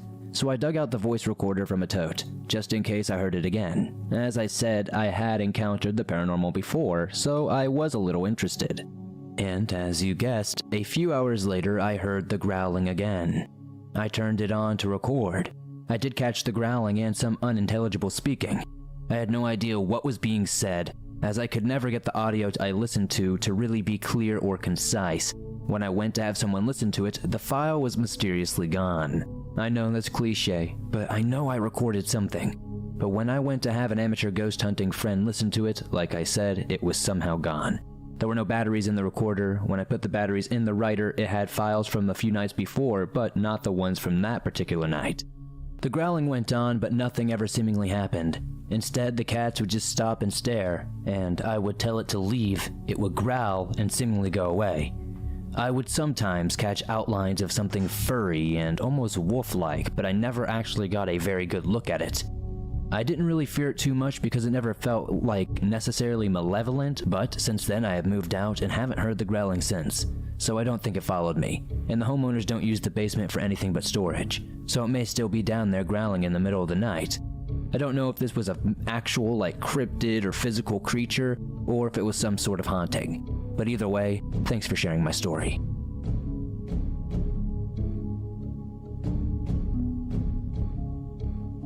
Large Winged Creature by Roog Doog. Around 10 to 15 years ago, a friend and I were driving down River Road when some winged creature swooped the hood of my car, surrounding and blocking the windshield and wrapping around the passenger side window, and then disappearing altogether. As we were driving, I'm telling her the story about this sleep paralysis demon I saw in a dream. It looks like a winged demon made of molten stone and red eyes, trapped behind a stone prison that it escapes and chases me from. It was incredibly dark out, sometime around 9 to 10 p.m., and as I'm telling this story, we drive under a large willow tree and something drops out of the sky or the tree and swoops the hood of my car, filling my entire windshield, wrapping around the side of my windows so I can't see a thing. My friend screams and I stop the car abruptly. I remember it now as an owl with feathery wings, but part of me reflects red eyes, black fleshy wings, and a human face. But I'm not sure if it was just because of what the images that were already running through my head were, or if it was what I was actually seeing. Now, I assume it was an owl because they are fairly common where we were driving through. You do see some pretty big barn owls these days. They do swoop headlights every so often, but I don't know if it's actually something that's common. I've seen other types of owls around here as well, but nothing really matches this description. I wanted to ask everyone here in the swamp if anybody's ever experienced something like this, as it's always bothered me, and I can't tell if there's some sort of cryptid out there or if this was just some sort of massive owl.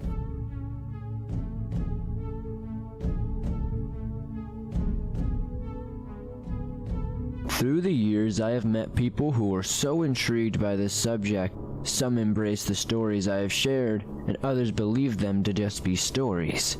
I had worked with one friend who never really believed in these encounters, and believed them to be just scary stories to tell children. So, it came as no surprise when he would encounter a skinwalker himself, and become a believer in our supernatural beliefs. His encounter with the skinwalker terrified him so bad that he never doubted anyone's story ever again.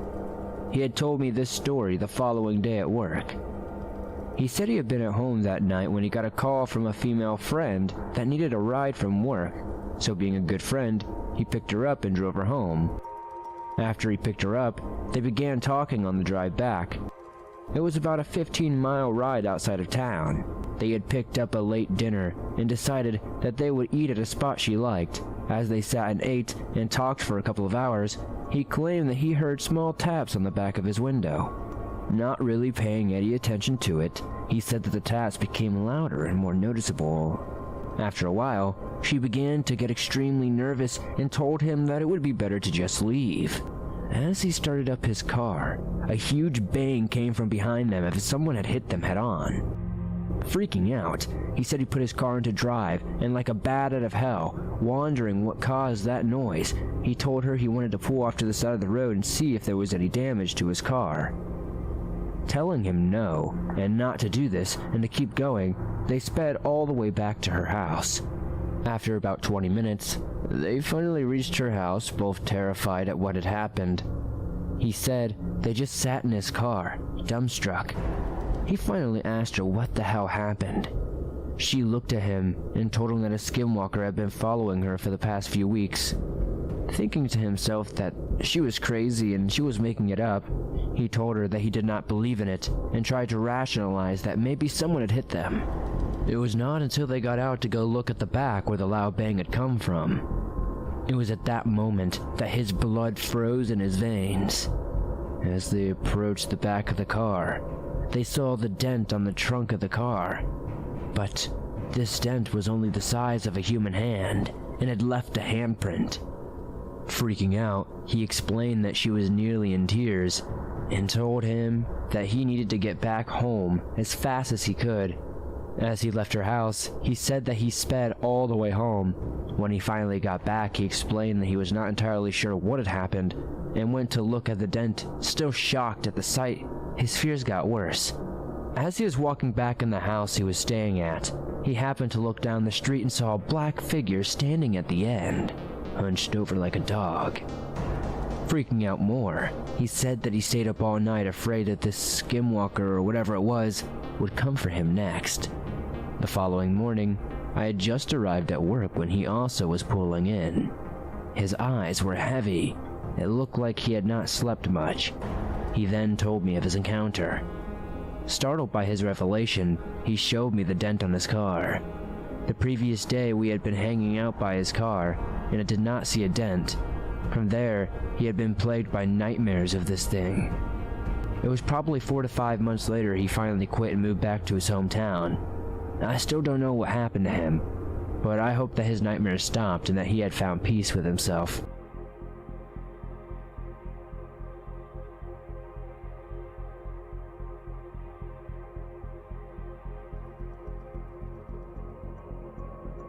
I hike a lot, and this past winter, I saw footprints I could not explain.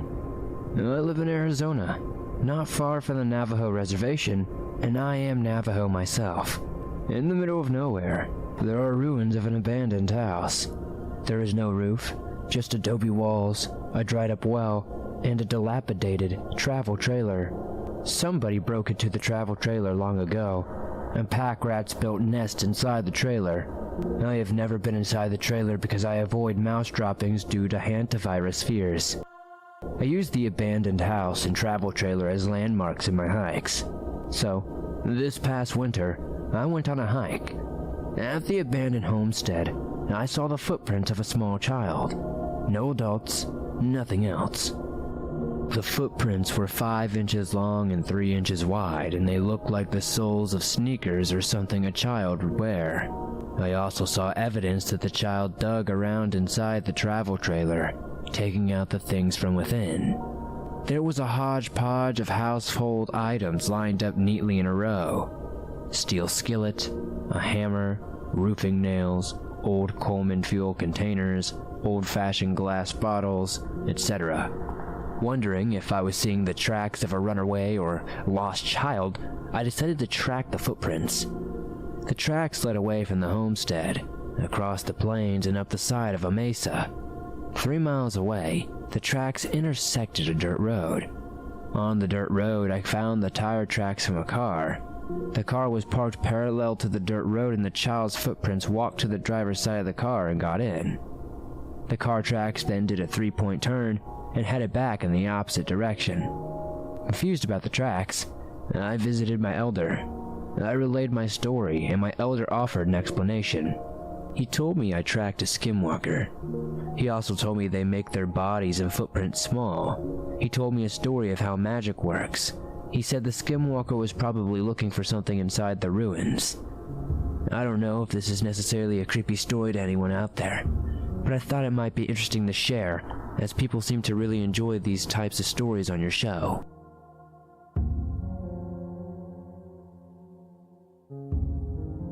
After a stressful day of work, I had gone over to my friend's apartment to shoot the breeze, eat some food, and play a few games on my friend's PS4. It was getting late and I had to be up early the next day. My friend walked me out to the parking lot to my car.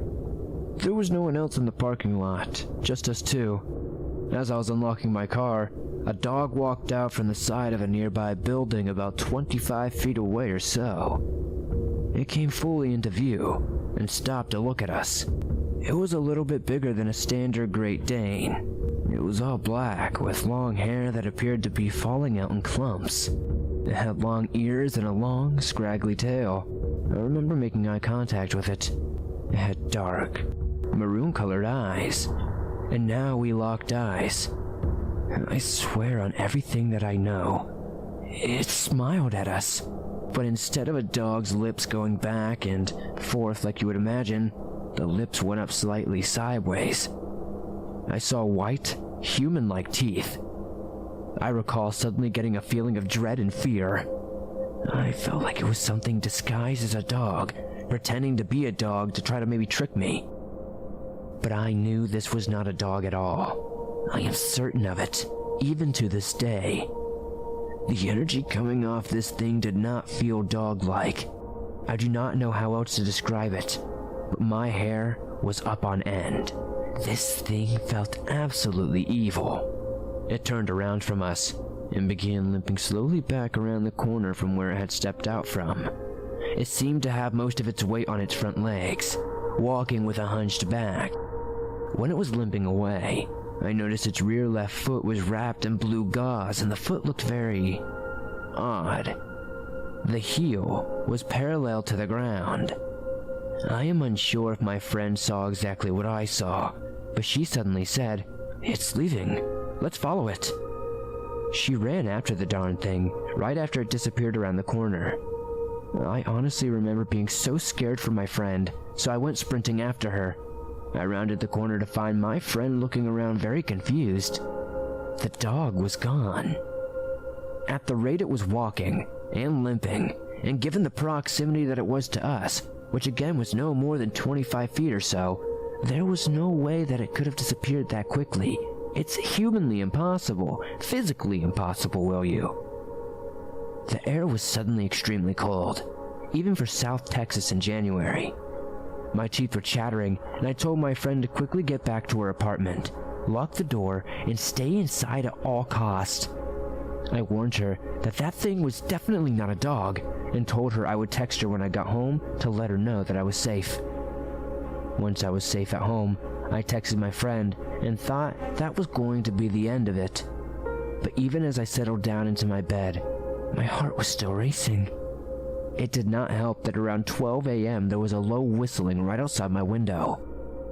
My neighbor's house is not too far from mine, but they are good people and there is no logical reason for them to be that close to my window at night, whistling. I did not make any indication that I was aware of the whistling, and I tried to pretend like it wasn't even happening. It was not even musical, just the sort of whistle someone is giving if they are trying to get your attention. Eventually, the whistling stopped, and I heard nothing else for that night. I had trouble sleeping, and I have not experienced anything or seen anything ever since.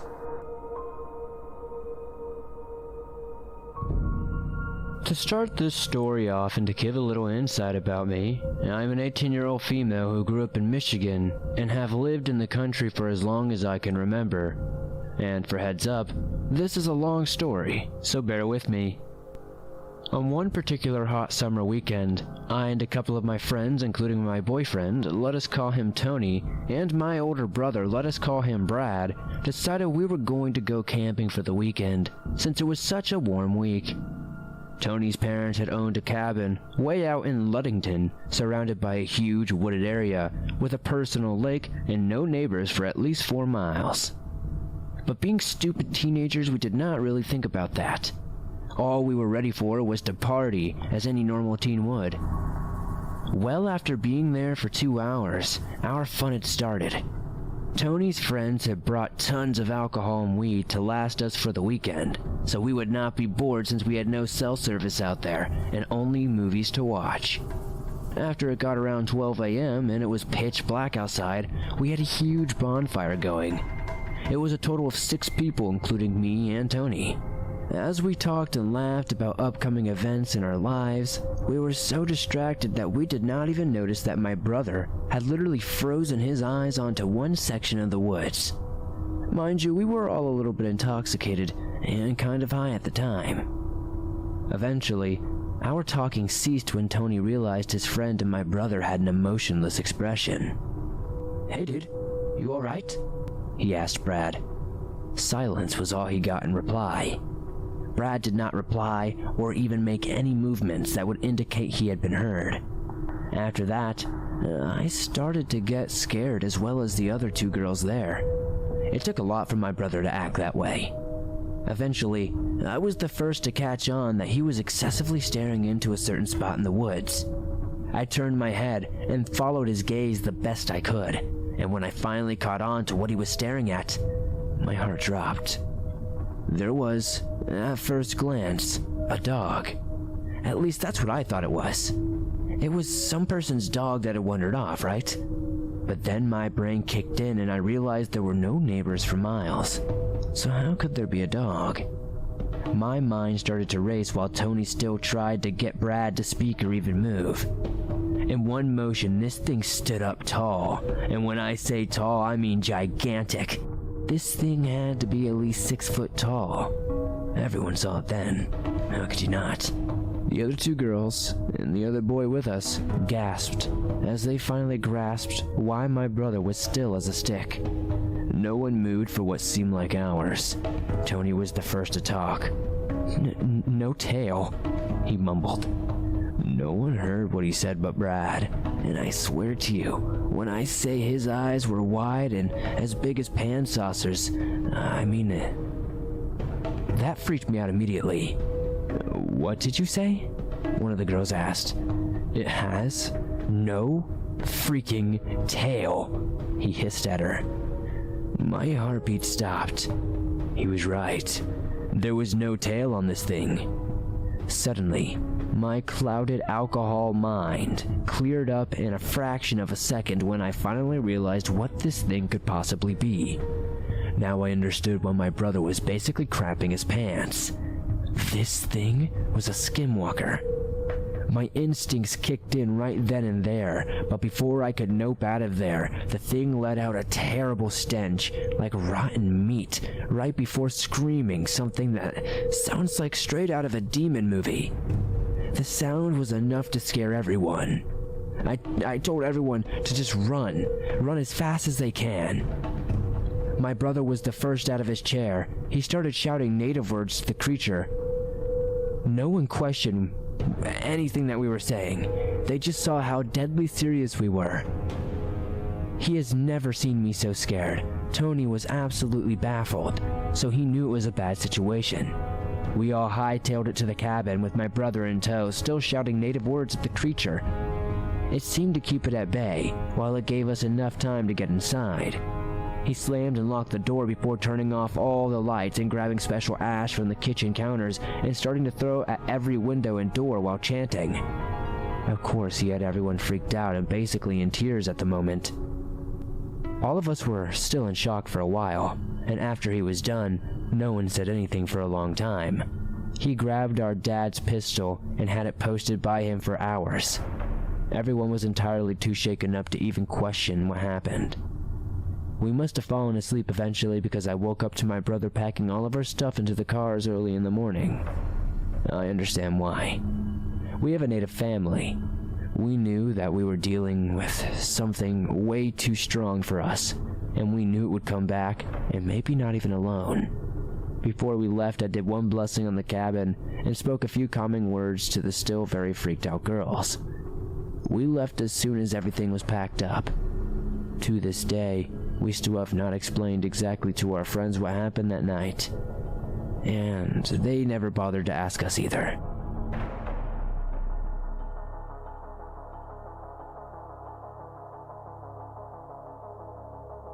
My friend is Mohawk raised, Seneca native. He has received some training in shamanism, has a full kit, his mask, full regalia, the whole deal. One evening, my girlfriend at the time, H, this guy, C, and I were at a local conservation area. He felt a presence and expressed an interest in returning at night to hold a ceremony. We agreed and returned 2 weeks later. There are wooden stairs set in the ground leading to the top of a lookout area, which at the time was under construction. We arrived at midnight, climbed the stairway and crested the hilltop. He dressed in his regalia, lit some sage, and began to chant in Mohawk. The vibe changed immediately. I remember scanning the tree line as I looked around the area. On a second pass along the line, one of the taller silhouettes was gone. Had some 10-foot person or entity been standing there between me and the trees? Before I could begin to wonder at this missing hump in the dark tree line, C had stopped his chanting. Something is here. I think it's a shaman spirit. He turned and began to chant again. At this point, I was looking down the hill, and I suddenly heard a screech. The best description I can think of is a garage door in desperate need of oiling, closing loudly. Then we heard it again. H turned toward me with her eyes wide and said, "It's getting closer." The thing proceeded to approach us. Somewhere above in the trees in the forest to our right, it was calling in regular intervals as it approached, this loud, screeching noise. As we tracked it with our ear, we looked straight at each other in the dark, and then straight up. The regularity of the cry meant the next one should have been directly overhead. There was nothing above us against the starry background, and no further cry was heard. C wrapped up his ceremony. He gathered his things and we started to leave. He told us he had a vision of a red wolf watching us from the forest. He thought whatever the spirit was powerful and not benevolent. I made it to the stairs before C and H proceeded down them. A few steps in, and the flashlight showed a black mass on the stairs that most definitely had not been there when we came up. A crow wing. Not a feather or parts of an animal. Not like something had been eating it, but an entire wing. I remember towing the edge to make sure it was legit. C came up behind me. "Please tell me you didn't touch it." When I told him I had used my shoe to nudge it a little, he immediately got out a sage and washed the smoke all around me in a full body smudge. chanting in Mohawk as he did so. Then we went back to the car and back to town. We commented that it still felt just as weird in the car as it had in the hilltop. We dropped C off at his house. Then my girlfriend H and I went home. When we got home, I go to bed and H says she is going to read in the living room for a bit. I kiss her goodnight and go to bed. Sometime later I am awakened by a quiet knock on the door. I say come in. I assume that it's my girlfriend, but it's my friend C. He looks scared. He said, could I come to see you? Are you okay? He told me that it followed us home. What do you mean, C? He described that he had gone to bed shortly after we dropped him off, fell asleep and was awoken suddenly because he could not breathe. There was a pressure on his chest, like something or someone was sitting on him, trying to suffocate him. As he strained for breath, just as he was worried about losing consciousness, the pressure would lift. He would get 1 or 2 deep sucking breaths in, and the weight would return. He finally decided to come to see if we were okay, and maybe if we could fight back together if I was not. I told him I had been sleeping fine, but if he wanted to stay, he was welcome. He said H had already agreed that that was a good idea and would sleep on the couch. C laid down beside me. Also, as soon as he did, I felt it. My chest was constricted by an unseen weight. I could not take in air. C grabbed my hand as I noticed he was not able to draw in either. And over the next long while, the same thing he described was happening to him at his place happened to both of us at mine. Pressure and gasping. And just when our lungs would begin to burn with the need of air, the pressure would be gone. We would get 1, maybe 2 deep breaths, and slam, that unnatural weight was on our chest again. Over and over and over. Eventually the assault either ended, or I or we passed out.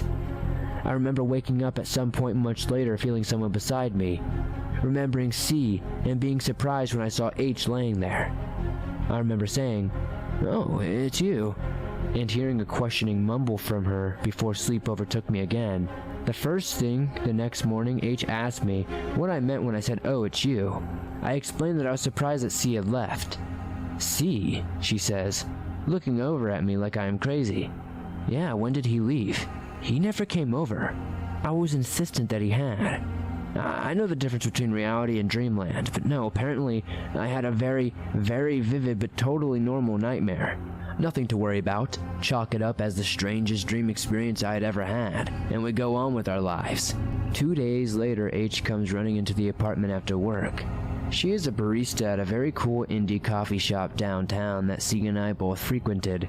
She explained that C had been in, and I was to go to his place immediately. Why? H, is everything alright? She looked uncomfortable. Not exactly scared, but not okay either. She refused to give me any more details, and to this day I am so grateful she did not. She just explained she had sent him home and told him to wait for me there. I get in the car and head to C's house. I knock on the front door and his mom lets me in. I head to his room and into the back. I knock and enter. "Hey man, how's it going?" he asked. I tell him I'm fine. I just wondered if everything was okay. You were gone when I woke up the other day. Immediately a tingle went through my body and chill iced my spine. Excuse me? Yeah, you came over the other night, after you dropped me off because something had followed us home and was suffocating you as you slept. When you laid down with me, it started hitting both of us. It still gives me chills to this day. C had come into the coffee shop that afternoon and asked H if I was okay after leaving his place. She expressed some interesting confusion. She told her his story, and without saying a single word about me or my experience, she told C very calmly that she was done with work at 5 and would very much appreciate it if he could be home around then because she was sending me there as soon as she got home. He was startled and agreed to do so. The reason I appreciate this is she did not want to ruin the wonder of it by revealing the truth to us. She let us discover it from each other. Something did indeed come home with us, and apparently disguised itself as a close friend to conduct a paranormal torment. Apparently, it came to C disguised as me, and came to me looking like him.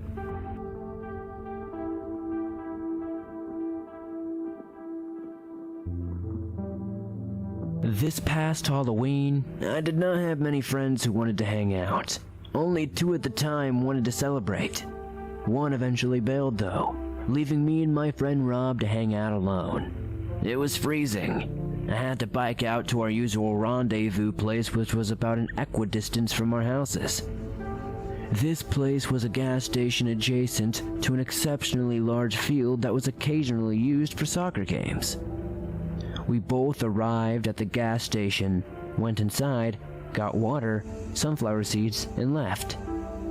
Due to the pandemic, we decided to not risk exposure by trick-or-treating, so we went to go walk in this field. It was around 9:30 at night and pitch black outside. We do not live near any major cities, so our only light was from the moon and the stars.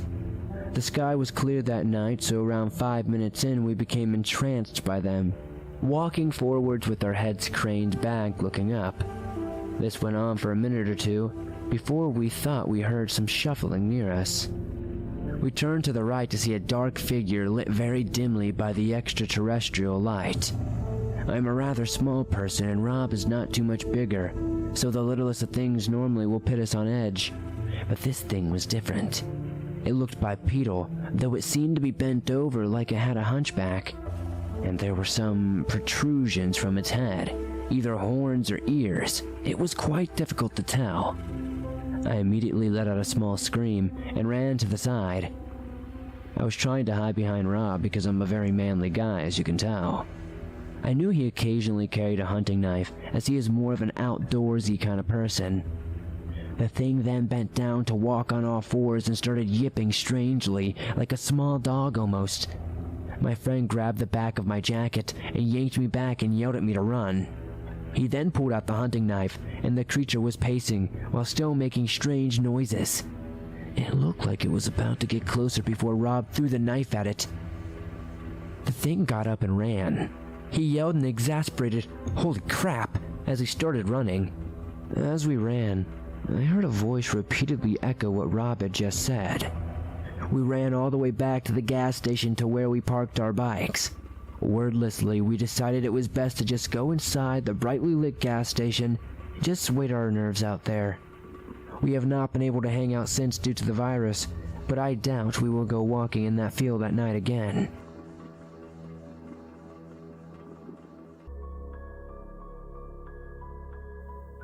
Footprints in the Ice by Bubius Hackred. I'll keep this short and sweet.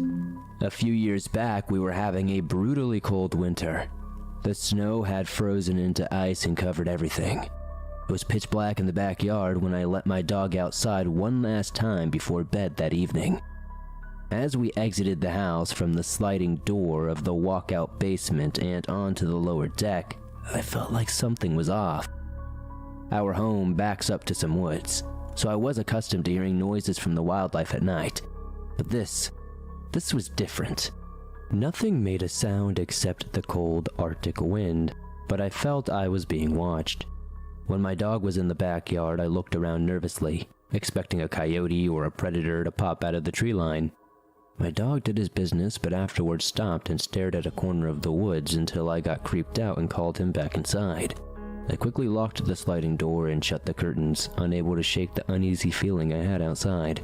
Then, after double and triple checking all the locks in the house, I finally felt at ease enough to go to bed.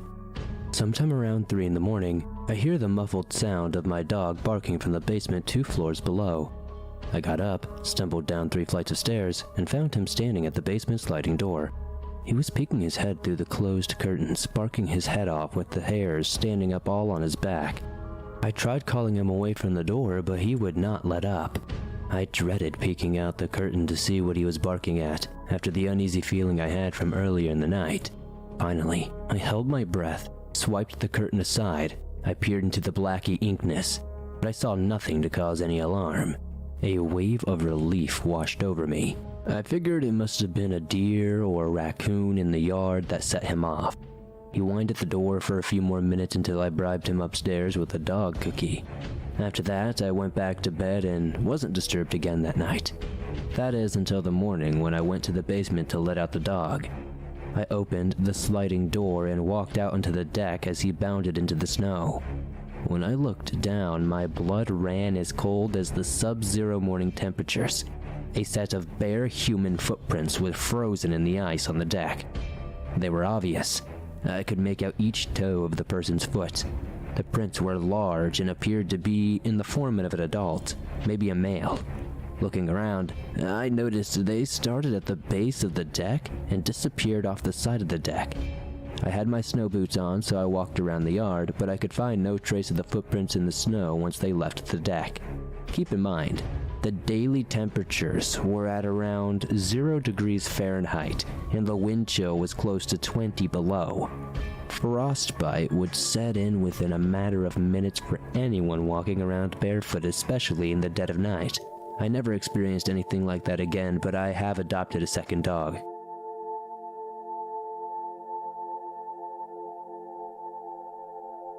Thanks for listening to these creepy and allegedly true cryptid encounter horror stories sent in by viewers just like you.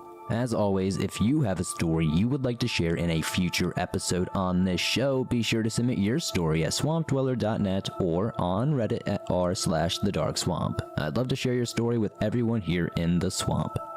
If you enjoyed these stories, please be sure to hit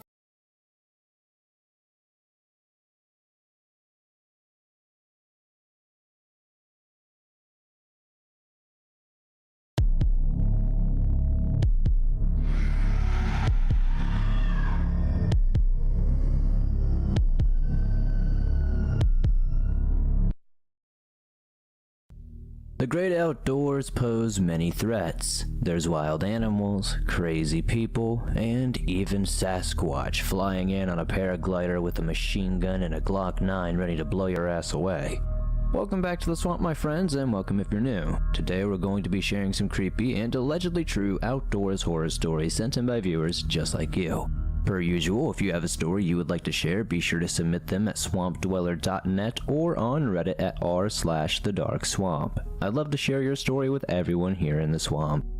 Today's episode is sponsored by ShipStation. Now, as a small business owner myself, I can tell you that in a landscape where free and fast shipping is the norm, it can be hard for a smaller business like myself to compete and keep up with things like Amazon and all the other massive e-commerce companies that run the internet. But you can keep yourself competitive with ShipStation. When you use ShipStation, you can lower shipping costs, make returns easy, and keep your customers happy. And with all the time you're going to save from automating your shipping task and getting the best deals while doing so, you can keep your business growing all year long. Now, personally, something that always stresses me out is making sure packages are shipped out on time and going to the correct destination. ShipStation makes that all effortless. They integrate everything you sell online, including Amazon, Etsy, eBay, Shopify, etc., and they manage every order from one simple dashboard. You can automate routine shipping tasks, print shipping labels, easily compare rates and delivery times to optimize every shipment, and automate delivery notifications. With the best discounts in the industry, you'll never have to worry about overpaying for shipping ever again. You can get up to 84% off USPS and UPS rates, and if that's not enough, use my promo code to try ShipStation for free for 2 months. So what are you waiting for? Join me and many others in the swamp today. Use promo code SWAMPED today at ShipStation.com to sign up for your free 60-day trial. Again, that's ShipStation.com, promo code SWAMPED. Stalked in an Ohio State Park by Queasy Comfort. I work as a child care professional, and one of the kids recently got into hiking. So I took him to an excellent Salt Fork State Park trail that I like. We were all set to hike to Hosak's Cave after parking near the trailhead's beginning. The entire course is about a half-mile long, so I chose this trail for our daily hike. I also decided this trail because any time I had been on it before, it was hectic and full of people and a trendy spot which made me feel a bit more secure. However, this past summer we had a cluster of severe summer storms that caused massive damage to the trail, so to my surprise it was much more complex and empty. However, I wasn't bothered by the open path because a small construction crew was working on a bridge that was just barely visible from the trailhead. It was still up for the hike, despite the entire width of the trail being washed out until it was no more than a foot wide, with a 6-foot to 12-foot drop into a creek bed with a solid rock and several trees that had fallen down. He is very athletic, and I was confident in his abilities. If he was confident that he could do so, I thought that he could. And he seemed to be very excited to tackle our adventure, so who was I to say no? We made it to a platform that allows you to see the entire cave.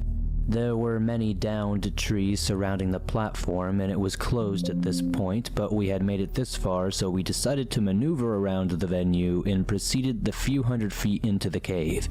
We spent most of the time in this area due to the difficulty it was to get there, so I know exactly what it looked like. There were tree roots directly under the platform, and you could climb down either side. It is also worth noting that Hosak's cave is much more like a cliff with an overhanging rock formation and a trickle of a waterfall directly in the middle. It's not a creepy closed-up cave. It's very open and beautiful. We got to the cave and I noticed a candle that was not burning recently but had been sitting on a large rock with a heart carved into it.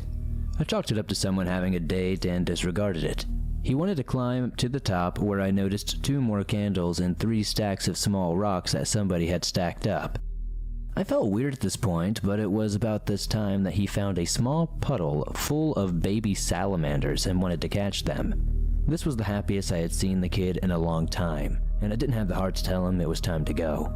We spent about an hour catching baby salamanders, and I watched him have the time of his life.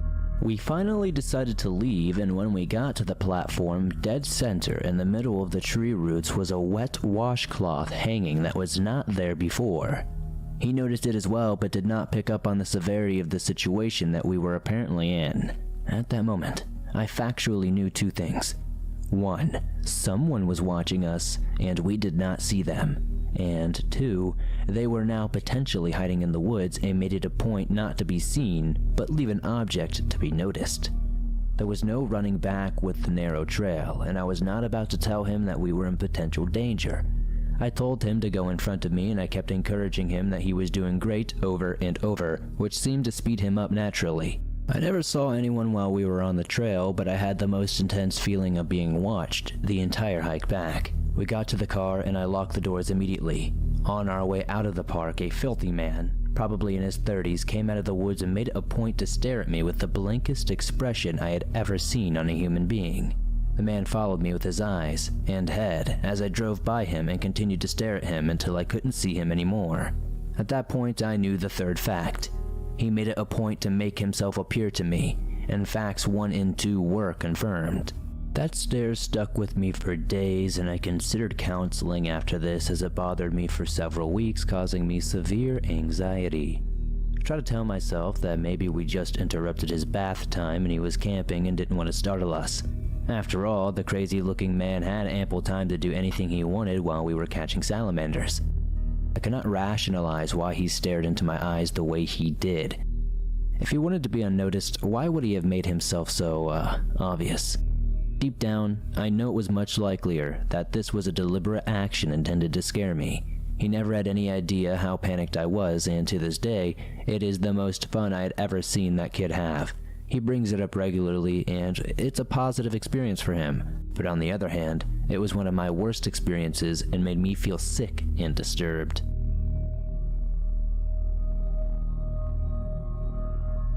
Shredded Up Animal by Cal.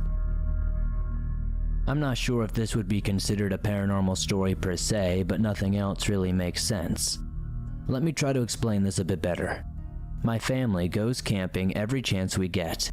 The place we'd always go had no natural predators, at least nothing more significant than a fox. My dad chose this spot so we kids, me and my 2 siblings, could frolic through the woods without much of a worry. This particular trip was during a long weekend in May. There was still a considerable amount of snow, so my dad brought us ATVs and some sleds. It was the day after we had arrived, and my dad wanted to go on a little trip down the road we came up. I asked to come, and he allowed me to. So we both hopped on his quad and set out on our little trip. I just remembered that we had deer around the area, nothing crazy, but the odd one would wander through our campsite every so often. You could tell they had no natural predators in the area since they didn't run away when there were humans around. My siblings and I would pretty often get close to them, and my parents would always yell at us to stay away because they are rather dangerous. I mean, look up the statistics of how many deer kill people a year, not even including car crashes. It's actually kind of insane. Anyway, my dad and I were a few miles from the campsite when we rounded a corner and came across one of the most gruesome sights I've ever seen. On the side of the road were the pieces of a deer. At least I think it was a deer. There was blood everywhere. Worse still, there was still steam coming from the remains, which meant this was a really recent kill. My dad is usually a pretty calm guy. Not much can rattle him, but I could tell that this freaked him the hell out. He was in the process of turning us around when this, well, I don't know what this thing was. It was like a screech that came from the forest at first. It was so loud that we both cringed and covered our ears. I remember searching the forest for the source with my eyes, but my dad was in the process of hauling ass down the way we had came. It could have been a trick of the light, or because I was freaked out, or maybe how I saw things, but I could have sworn I saw something running alongside us. But only for just a second or two. I know I sound crazy, but the thing looked like a large dog before it just vanished into the trees. My dad raced back to camp and we were all packed up and headed to a different location by the end of the day. We never did go back to that campsite after this encounter. I did ask my dad about it a couple of years ago, and he just said it was because the new camp was better than the old. Better trails and whatnot, he said. But I think he's full of crap. I think whatever we encountered that day scared the hell out of him, and I believe that whatever I saw, he did too. But I, for one, am thankful we never went back. I'm not sure if I could sleep at night after what I saw. It still haunts me to this day in my dreams.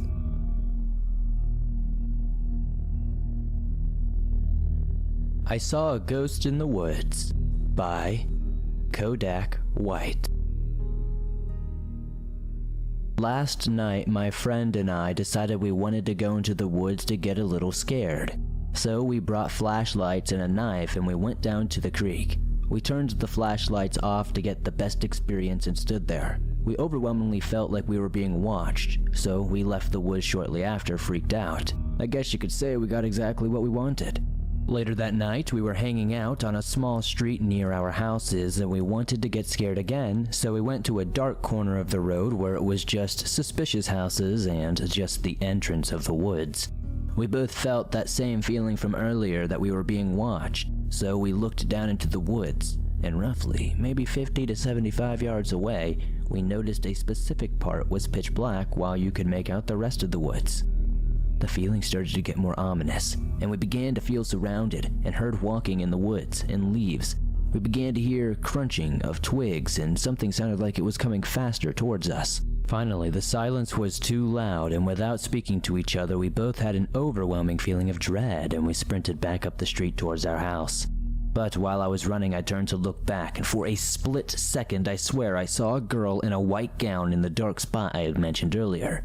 She didn't have a body. The only thing I could make out was her upper torso, but it looked like it was a gray aura outlining where a body should be.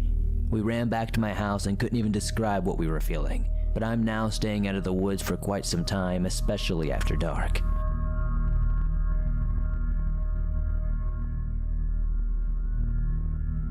Lured into the Woods by Swimmy3301.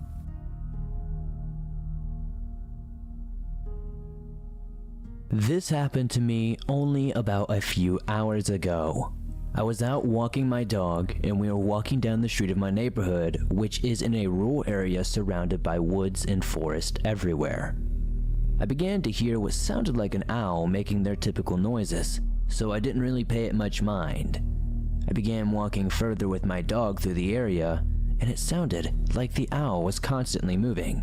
Even though there was no real way that I wouldn't be able to see it. The trees were pretty thin, obviously it's been cold, all the leaves are down, you can see pretty well into these wooded areas. I followed the sound additionally because I have a personal connection to them. I'm just a big fan of owls, and I hope more people are. After many direction changes, I sat down at the forest edge, and was standing before the dark entrance. The owl was seemingly gone now, but a creepy crawling sound could be heard, which was faster than it should have been, and being directed towards me. It was coming deep from inside the woods. Then I listened to the owl again, hooting from where the strange approaching crawling sounds were coming from.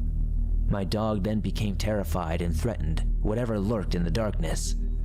At this point, because the crawling became even faster and incredibly unsettling, I sprinted backward around 30 meters and turned around to see if anything was behind me.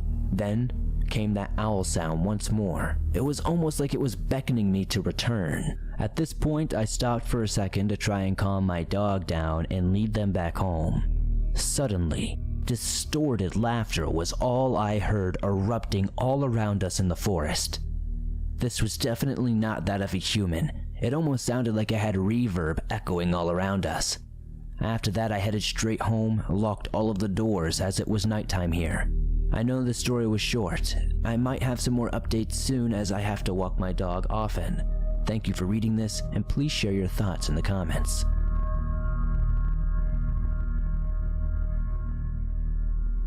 Hey Swamp, my friends call me Ray, but I'm changing the names of everyone else involved.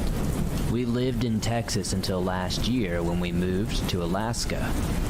There isn't much I can say about my job without giving away the company, but my time is spent outdoors. 2 years ago, my wife, Haley, was involved in an accident and we fell on some hard times. We also have 2 kids, so it seemed like we were being offered an opportunity to get back on track. I could hardly say no. While we didn't expect to love it out here, we thought it would be bearable long enough to pay off some debt. But no research could have prepared us for this place. It took over a year for my wife to physically recover from the car crash. She still has PTSD. Working from home and not traveling on interstates fit into our new lifestyle nicely, though there are plenty of downsides. The fact that an ocean now separates us from the rest of our family bothers me the most. The kids didn't want to leave their friends, but luckily they haven't hit their teen years yet, or the resistance would have been much worse. Jason is only 10 and Jenny is 7. Surprisingly, they've adjusted better than we could have ever dreamed. The strange day and night cycles aren't split into 6-month cycles as we had always heard. There are a couple of occasions where it's one or the other, but it's mostly just long summer days and winter nights. The kids were happy to discover what a novelty it all was to everyone back home. During the first 2 weeks, they practically lived on FaceTime. It made us feel like everything would be okay, which was a big deal considering how poorly Haley and I were coping. The overall stress was unbelievable. Moving to a new city is a significant undertaking, but this was a different league entirely. We failed to appreciate that Alaska is very cold. Obviously, we knew it was something to prepare for in terms of buying the necessary supplies, but those who have never experienced a proper winter can't grasp how drastically it changes your daily life. We couldn't afford 4 entirely new wardrobes on top of new tires and the countless other items we didn't consider. Thankfully, our families were able to help. I don't know what we would have done without them, to be honest. Our house is far more excellent than we had in Texas, which was another plus for the kids, if not slightly ironic. Usually it's more expensive to live in the city than in the country, but that's not true here. Thanks to my company, we got a great deal on our house, but everything else is nearly double the price. We came very close to selling our cars, rather than have to pay for them to be brought over, but thank goodness we didn't. Had we understood my drastically higher salary was to cover basic living expenses, I'm not sure we would have moved. And our only neighbor, Odette, lives across the road. She and her husband bought their home over 40 years ago, but sadly he passed away last spring. She doesn't get out often, but she's very kind. The day we moved in, she came over with a delicious casserole. There's nothing like a free meal after a long, hard day. Especially that day involved your first glimpse at the grocery store's outrageous pricing. Odette accepted our invitation to stay for dinner. She may be in her late 60s, but she can keep up with the best of us. She has 1,000 stories. The kids would have listened all night if we let them. Once they were finally in bed, the rest of us had our coffee in the den. That's when Odette's stories started to get a little weird. The lighthearted tone in her voice suddenly turned very grave, and her gaze dropped to the floor. When you bought this house, did Alan tell you about any of the local legends we have around here? Her words ran together as she blurted them out.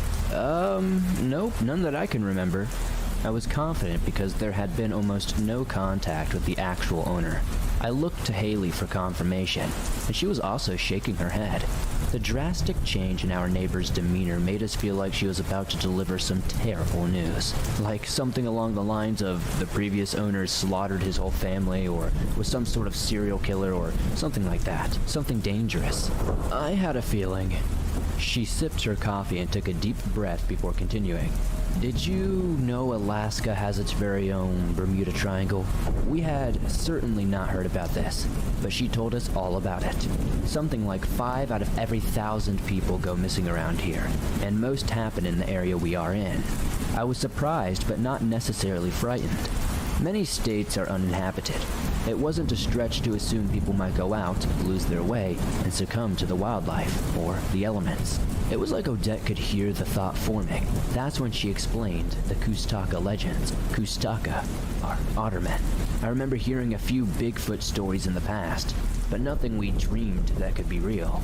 Even as we listened to her describe the 8-foot-tall shape-shifting creature, I couldn't create a severe mental image of a giant, man-like otter walking around on 2 legs, at least not maliciously. Our neighbor described how they would sometimes take the appearance of a loved one to lure their victims into the woods. There's no shortage of people willing to give first-hand accounts of their own experiences, though witness testimony doesn't mean much to me personally. It seemed like the Kustaka were Alaska's version of cow tipping. Just because something is impossible doesn't stop everyone and their brother from saying it happened. Even though these creatures usually lure victims to their doom, Odette claimed they sometimes appear in human form to approach those who are lost or injured. They pretend to offer the victim aid, but they intend to lead them deeper into the forest, where they will turn the human into one of their own. I'm still unclear about what the process entails, but I didn't try to learn. Even now, it's difficult for me to wrap my head around this. When I asked Odette why she was telling us these things, she said it was because of her son Cam, who hired a Kentucky boy to work on his crew several years ago. They warned Kyle of the various dangers from day one, but he thought they were hazing the newbie. When his aggravation began affecting his job, performance, Odette invited the whole crew to a barbecue in hopes that the boy would take her words more seriously. Unfortunately, he chose not to attend. Then, at roughly 3 p.m. the following Tuesday, Kyle signaled a bathroom break to his supervisor and stepped away. He was never seen again. No one expected him to vanish in the middle of a shift, but concerns proliferated when 20 minutes passed without his return. Initially, they hoped he was only trying to scare them for revenge. Cam and 3 others searched for him while the rest continued working. Formal searches were conducted over the following weeks, but there was no trace. There's nothing Odette could have done, but she feels deep remorse for his loss. Our hearts ached for the poor woman. Haley and I found ourselves believing in the Kustaka to ease her mind, but we began discussing it after she left. As someone who wasn't raised with Otterman lore, it was tough to take seriously. So what did we do? We turned to YouTube and discovered Alaska is known for many creepy cryptids, and Kustaka stories are among them. The History Channel has a great show called Missing in Alaska, and episode 10 has what we were looking for. It told of a writer who came down to research the legend for a book, but he vanished too. That's insane. I won't go through the whole video. But while it was enjoyable, it didn't convince us ottermen existed. We believed that the locals truly believed in them, which was good enough. We decided to humor the legend as a show of respect. Honestly, it encouraged safer practices in the wilderness, which can only be a good thing. Overall, our strategy worked well, though I was admittedly nervous starting the new job when I learned some of our work would take us through the triangle. My coworkers' stories didn't help either, but things got more accessible after the first month passed without incident. The days began to bleed together as life moved on in a beautifully mundane blur. And eventually, I forgot about the legends completely, until late February.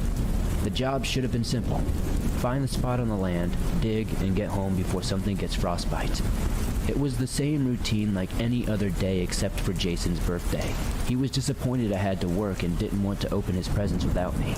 We FaceTimed long enough for him to rip open some paper, but the signal dropped. Luckily, Haley had the foresight to give him the iPad first, and I felt less guilty about his decision to wait for the rest. I worked like a machine. I didn't even stop for lunch. My mind was focused on getting the job done and making it home. That evening, in the gray light of dusk, we packed up and made the short hike back to our trucks. It had been a long day, and no one lingered around to chat, and I didn't blame them. I was 5 to 10 minutes down the road when I realized my phone was still at the site. When talking to Jason, I had propped it up on a tree and forgot to grab it when my hands were free again. If it had been anything else, I would have left it for the next day, but not my phone. No thoughts of danger entered my mind, but why would it? I was returning to a place I knew well, and it would only take a moment to walk in, get my phone, and get back on the road. I drove as close to the site as safely as possible and found myself running the rest of the way. I still don't understand why I felt so rushed. There was no doubt Jason had been thoroughly engrossed in his new tablet all day. His other presents weren't going anywhere. Yet I was running through the wilderness like a fool. It was almost completely dark when I reached for my phone. I hadn't thought to grab a light, so I'm not sure what I would have done if it had gotten dark first. As I stood trying to turn on the phone's flashlight, I heard what sounded like a fox crying out. A friend had recently found one trapped in an old hunter's snare, and I wouldn't say that I liked the thought of leaving it if the same thing happened again. I rushed off with my light pointed at the ground ahead. I was nervous about leaving the trail, but the cry sounded very close. I continued straight for a few yards, maybe 20 or so, without seeing any sign of the fox. No matter how far I walked, it seemed like it would be past the next shrub. I must have walked 50 to 60 yards when the noise was immediately cut off, like someone pressed stop on a tape recorder, and it suddenly began to snow heavily. The weather here is unpredictable, but that instance was strange, even by Alaskan standards. The howling wind was the only sound in the forest, and I had to move quickly. It doesn't take long for flurries to become full-on snowstorms here, and I didn't want to think about what would happen. As the snowfall increased, I turned back the way I came and the light began reflecting into my eyes. The temperature dropped rapidly, and my truck was the only shelter for miles. I opened the phone's compass to ensure I maintained a straight line, but no matter which direction I pointed, it wouldn't spin. Hoping to use the GPS, I hunched down against a tree and turned off the light while trying to open Google Maps, but there was no signal, not even to send a text. To make matters even worse, I only had 48% battery remaining, and solid white snow walls were now surrounding me.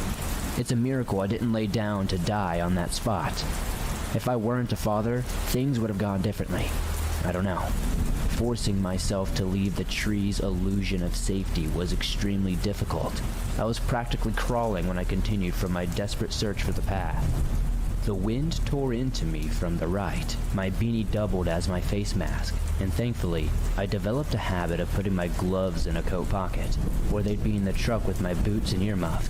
The body loses the most heat through its ears and feet. The added layer of my coat's thick hood helped protect my head, but I feared the worst for my numb toes. No expense is spared regarding the boots we wear out here. They are knee-high, insulated, and clunky. Perfect for the job, but awful for the roads. Like most of the guys, I changed into something lighter at the end of the day, and that's why I was wearing a pair of regular Red Wings. Even though my feet were too cold to feel, I knew each step forward was filling my boots with more snow as their rims dipped beneath the surface. If nothing else, the sheer weight increase was enough to be sure. My mind was overrun with daydreams of life on disability after losing my feet. I would become an alcoholic, Haley would leave me, the kids would hate me, and I would move in with my parents. It was as clear as the air was white as I realized my hands were also going numb from clawing myself forward against the worst gusts of wind. I would have cried, but I'm sure my tear ducts were frozen shut. My snowballs were lodged somewhere between my lungs, but I'm trying to keep this PG, if you will. I was on the verge of digging a hole behind the next tree I stumbled into when I froze in place at the sound of a familiar voice calling my name. It was faint over the storm. I thought I imagined it at first, but then I heard it again, slightly louder. It was my boss, Brian. I screamed so loud that my raw throat felt like it was cracking open, but I wasn't going to waste my chance at survival. My heart swelled with overwhelming relief when he answered my cries, and I pulled myself upright while impatiently waiting for rescue. The wind calmed slightly, allowing for me to hear his footsteps.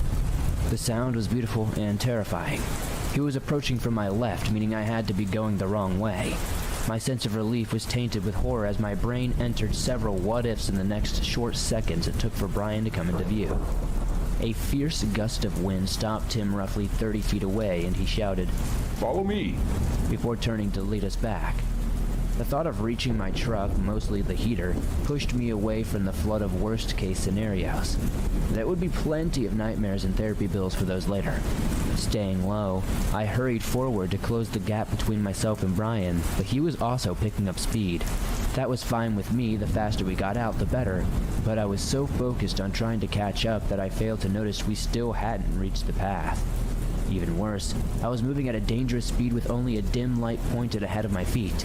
Any misstep could have easily twisted or broken my ankle. Eventually, common sense took over. My mindless panic. "Brian, wait!" I shouted as loudly as my raw throat would allow, but he didn't seem to hear me. I tried again and again as we continued to speed through denser foliage. My feet were getting tangled in vines. Thorny branches were tearing my coat, and I knew something was wrong. I should have known much sooner. Finally, I stopped dead in my tracks, turned around, and resumed moving as fast as I dared, fully aware I would not survive a fall. My encounter with the figure I called Brian played through my mind in a split-screen fashion alongside Odette's warnings of Kustaka, taking on the appearance of friends to lure victims more plunging into the forest. The only thing capable of pulling me from those thoughts was the horrifying sound of Brian's voice calling out, "What are you doing? That's the wrong way." I know it's always a mistake to look back, but that's precisely what I did. At first glance, I saw an enormous black shape dart past a tree and vanish from sight. My heart skipped at least 3 beats before I could force myself to move again. The shape I saw was a minimum of 8 feet high, and there was a dark undertone in the voice that yelled, "Come back. We're trying to help you." It sounded so close when it spoke that I stumbled and couldn't help casting a glance to my right. I didn't think it was possible to feel even more frightened than I was, but the image of a giant, hairy, disfigured face seared into my mind as I struggled to regain footing. It was poking its enormous head from behind a tree. I could still see it now, clear as day, burned into my mind, and there is little hope to ever forget that thing in the future. I'm not sure how long I ran, but it felt like an eternity. All I can say for sure is that I kept putting one foot in front of the other, and eventually I had several voices calling my name from multiple directions in the distance.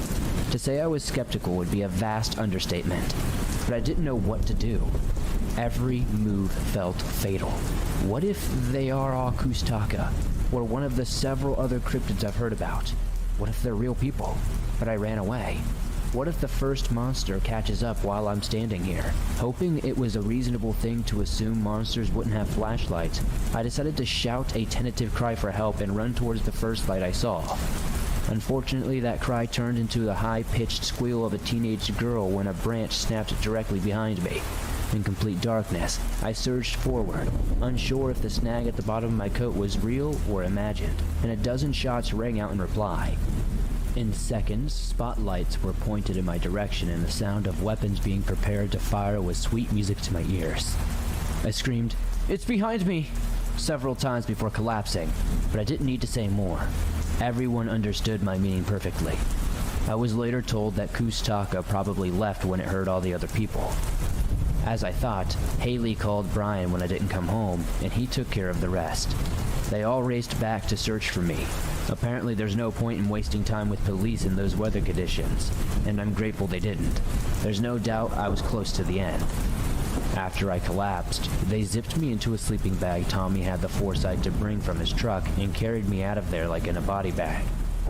I wasn't too far off in the direction I was traveling, but I wouldn't have found the trail. Even without the possible Kustaka encounter or psychotic break, whichever you believe, there's no doubt that I would have died out there if they hadn't found me. I had to spend a little time in the hospital because of the frostbite. It's a complicated healing process, but miraculously, I've gotten to keep all of my fingers and toes. I'm primarily okay now, but my sense of touch isn't quite what it used to be in the worst places. No circumstance will ever get me to step foot into the wilderness alone again. In our original budget, we planned to live here for 4 to 5 years, which increased with the unexpected living cost. I'm not so sure if I can last that long though. Haley and I have decided to call our families tomorrow to discuss possible options. If we could find jobs beforehand and arrange a place to stay while we look for a new house, it may be possible to leave sooner. We don't plan to tell them about the triangle. They would be deeply concerned for our mental health. We're heartbroken, and I regularly work near dangerous wildlife. Those are facts.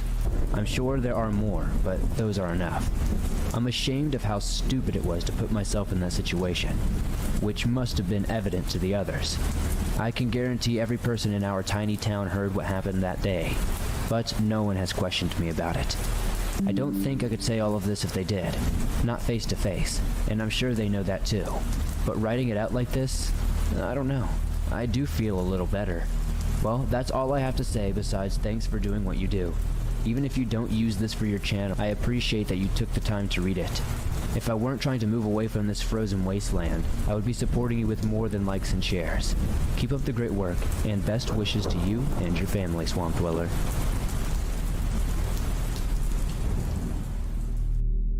Thanks for listening to these creepy and allegedly true deep woods and outdoors horror stories.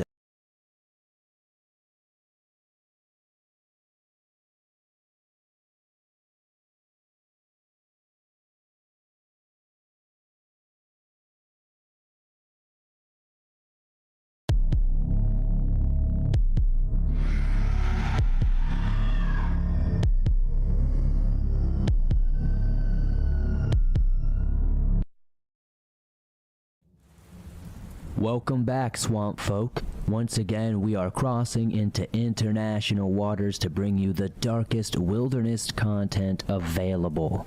More specifically, we're taking a trip down under to Wilson's Promontory National Park in Victoria, Australia, where we'll learn about the mystery that is Patrick Hildebrand.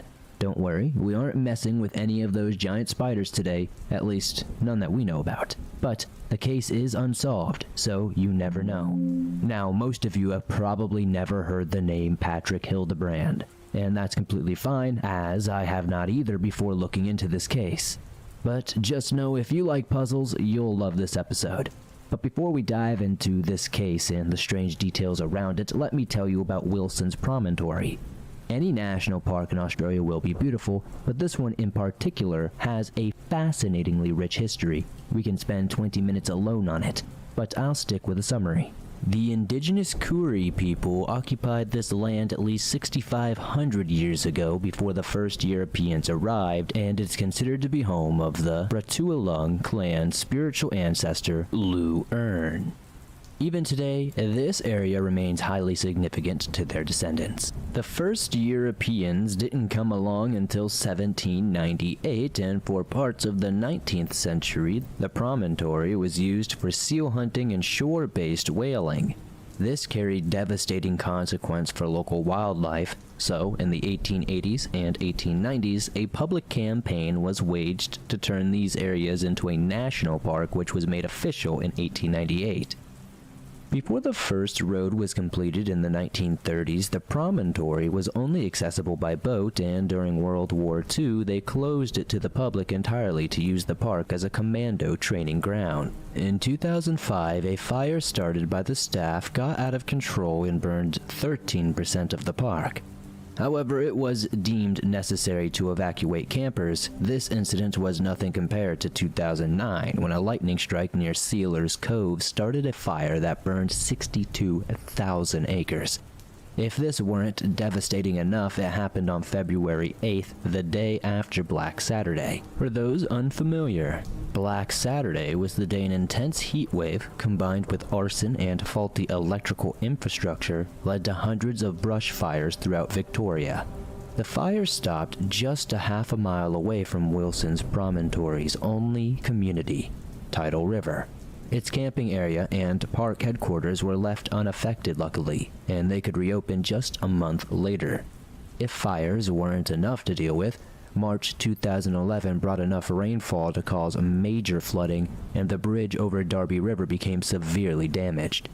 This left Tidal River camping area inaccessible by vehicle for quite some time, and visitors were evacuated by helicopter over the following days. In Easter of 2012, before all the repairs were finally completed, well, that's Australia for you, am I right? Maybe we should find more of these, but before you decide, let's talk about Patrick Hildebrand first. I think you'll find this case as interesting as I do.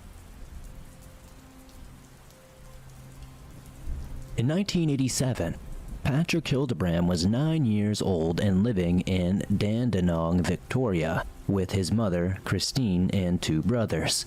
One of these brothers, Joe Hildebrand, actually grew up to become a journalist who has worked for several Australian publications and news outlets. He had a remarkable career, but most notable to our story is when he joined the morning show Studio 10 from the years 2013 to 2020. While there, he interviewed with co-host Sarah Harris to discuss the tragedy of losing his little brother at such a young age. He describes their father as a globe-trotting troubadour hippie who left town to be with another woman when Joe was 6 and Patrick was 4. This had a significant impact on the family. Not only had he left their home, but he had also left their lives. If raising 3 children as a single mother wasn't tricky enough, Patrick suffered from a severe developmental delay and had epilepsy on top of it.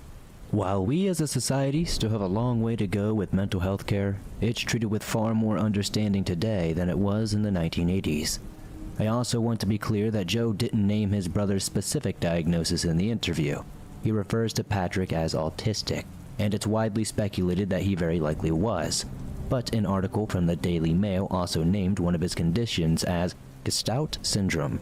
It's a form of epilepsy that seems to either have a connection with or similarity to autism. Also, remember that what we know about mental health has changed a great deal since 1987, so it's no surprise the sources don't exactly match, but what to call it isn't essential. I just want to give you a basic idea of what the Hildebrands' lives were like. According to a case study, his specific type of epilepsy, Lennox-Gastaut syndrome, means intellectual development is usually delayed and often worsens over time. Other symptoms include multiple seizures and behavioral problems such as hyperactivity, agitation, and aggression. Joe stated Patrick could be excellent one moment but suddenly suffered from a fit of anger. He once picked up an axe and swung it at his older brother, but fortunately, the strike didn't make contact. He also stated Patrick once pointed at a staticky television and said that's what it was like inside of his head. So while it does seem to line up, please don't forget this information only applies to one type of epilepsy, a type that accounts for just 2 to 5% of cases among children. Like I said, I want you to understand the victim's condition, but don't take it as gospel if someone you know suffers from seizures or a mental illness. Always seek medical advice from actual professionals, okay? My expertise is in a different kind of disturbed. As for the summer Saturday that would fundamentally change the Hildebrands' lives, Patrick, his mom, his brothers, and his cousins were wandering along the Lily-Pilly Gully Nature Walk in Wilson's Promontory when the 9-year-old ran around a bend and into the forest. Nature walks were one of Patrick's favorite activities, so he had been slightly ahead of the group when he suddenly took off. They were roughly 10 minutes into the 2.5-mile hike when this happened, and even though the others quickly followed, Patrick was never seen again. When the family initially failed to locate the young boy, they retraced their steps to the car park and drove just over 3 miles to the Rangers' headquarters, where they were able to report him as a missing child. Rangers wasted no time embarking on a piecemeal search, but their efforts were halted on behalf of the evening fog. The following morning, the police search and rescue took over, and an entire operation was officially underway. It was one of the largest manhunts in Victoria's history, with more than 130 men and 3 helicopters, but for all of their efforts, investigators were never even able to definitively determine if the boy was taken or vanished on his own. I find it difficult to imagine he could have gotten lost if his family was so close behind. But we'll have to save our theories for the end. First, let's go through the entire search so you know where everything stands. The Australian Missing Persons Register is the best collection of information for this case. It has several photographs of Patrick and almost every article published since his disappearance. One clipping from 1987 brings an even more ominous tone to the case when it puts the investigators' decisions under great scrutiny. With the initial description of search efforts, it may sound like every effort was being made to locate Patrick, but this article puts that into question entirely. Their concerns can be condensed into three main issues. First is the discretion of the search in its early stages. So let's go back to those 130 volunteers for a second. They started their search from where Patrick vanished, and by that afternoon they had found a bed of ferns where Patrick's yellow hat, only a few hundred yards away, was found. The police then marked out a roughly 1 kilometer rectangle in that area encompassing these 2 points. Searchers went through everything inside the perimeter. They left no stone unturned in their efforts, which is actually kind of a problem unto itself, as you'll soon see. This is how the rest of Sunday was spent, and when the day ended, lead investigators made a critical decision that would significantly impact Patrick's case's progression. Lily Pilly Gully happens to lead down into a treacherous swamp, and it was concluded that, had Patrick indeed wandered into this area, he would already be dead. If they had any hope of finding him alive, it would be in the dry uplands. Therefore, Monday morning, lines of searchers stood at arm's length as they fanned out from the original starting point. Bushes and shrubs were flattened as they moved along the paths, marked with tape, and at night helicopters scanned the area with heat-seeking infrared equipment. Don't forget to factor in that Patrick suffered from severe developmental conditions and seizures. These guys weren't racing a standard clock here. And even before you factor in, they were already disadvantaged, not knowing how Patrick would react under these circumstances. Authorities couldn't be sure if he would approach rescuers or hide from them.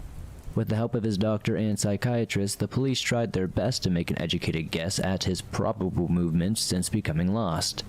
Ultimately, it was concluded that the boy might have been lured from the path by a butterfly or lizard, but once there, it's unlikely he would have registered the need to call for help. Instead, it's far more likely that he would have simply continued in the same direction, unaware of being lost. This theory factors into why the police decided to shake things up on Tuesday. Instead of continuing with the same plan, they jumped ahead of the leading search party and started lowering additional personnel into higher, more rugged terrain. This would become the second primary concern of the investigation. John Butler with Emergency Services offered to assist with the investigation on the day Patrick went missing, and when his offer was declined, he continued to provide his assistance each day afterward. Finally, he arrived on the scene that Friday, but once there, he told reporters that the advance bush drops put into effect on Tuesday would have been his first move. The higher-ups could have taken this comment better, and it effectively ruined any chance Butler had to participate. Afterward, he refused further remarks except that his aboriginal trackers were better suited to the task than the bushwalkers assembled by police. Though Inspector Bob Hanna defended his strategy to the bitter end, John's comment would never be forgotten in the face of failure. Finally, this brings us to our third main issue, arguably the most concerning. Whether due to his minor clash with John Butler or for other reasons entirely, officials were against full use of the State Emergency Services professional Aboriginal trackers. The 3 trackers involved weren't brought in until that Friday. But, honestly, by that point, the search efforts were reduced to only 60 men, and Inspector Hanna only had a mere 20% chance of finding Patrick alive. Most people, including Patrick's family, felt that the trackers should have been utilized from day one. Unfortunately, being so late in the game, there was little left that they could actually do. As mentioned before, previous ground search attempts left no stone unturned. Any sign that would have been there was long erased. Why did they not use the best trackers their country has to offer? Well, I keep seeing that Inspector Hanna actually had the option to use them from the beginning, yet decided to stick with tactics that had been proven successful in the past, namely search and rescue teams and the most advanced technology of the time. While present, the trackers were taken to a footprint near where the yellow hat was found. Even after casts were made, it could never really be confirmed as belonging to the little boy. By Saturday morning, only 15 men were left, and by that afternoon, the search effort was called off altogether. Not everything said about the searchers was negative, though. A 2013 article from The Australian quoted a senior volunteer searcher saying, "We searched so hard and for so long. People put so much effort into it. We were loaded into helicopters, winched down onto the ridge, marched down, and then winched back into the helicopter to do it all again the next day. The vegetation was incredibly thick, but the entire area was completely trampled by the 5th day. We didn't know what more we could really do, honestly." He also shared a story of a senior sergeant, saying he had a son roughly the same age as the missing boy. For years after this incident, the sergeant would still go down to search in his own time. But sadly, it seems he suffered a little bit of a breakdown due to sheer disbelief that they could not find Patrick, even after their abundant resources. Before we start poring over the possibilities, I would like to share that Joe Hildebrand had to say on the matter. When asked what he believed, he responded, "I just honestly don't know. You sort of try not to think about it."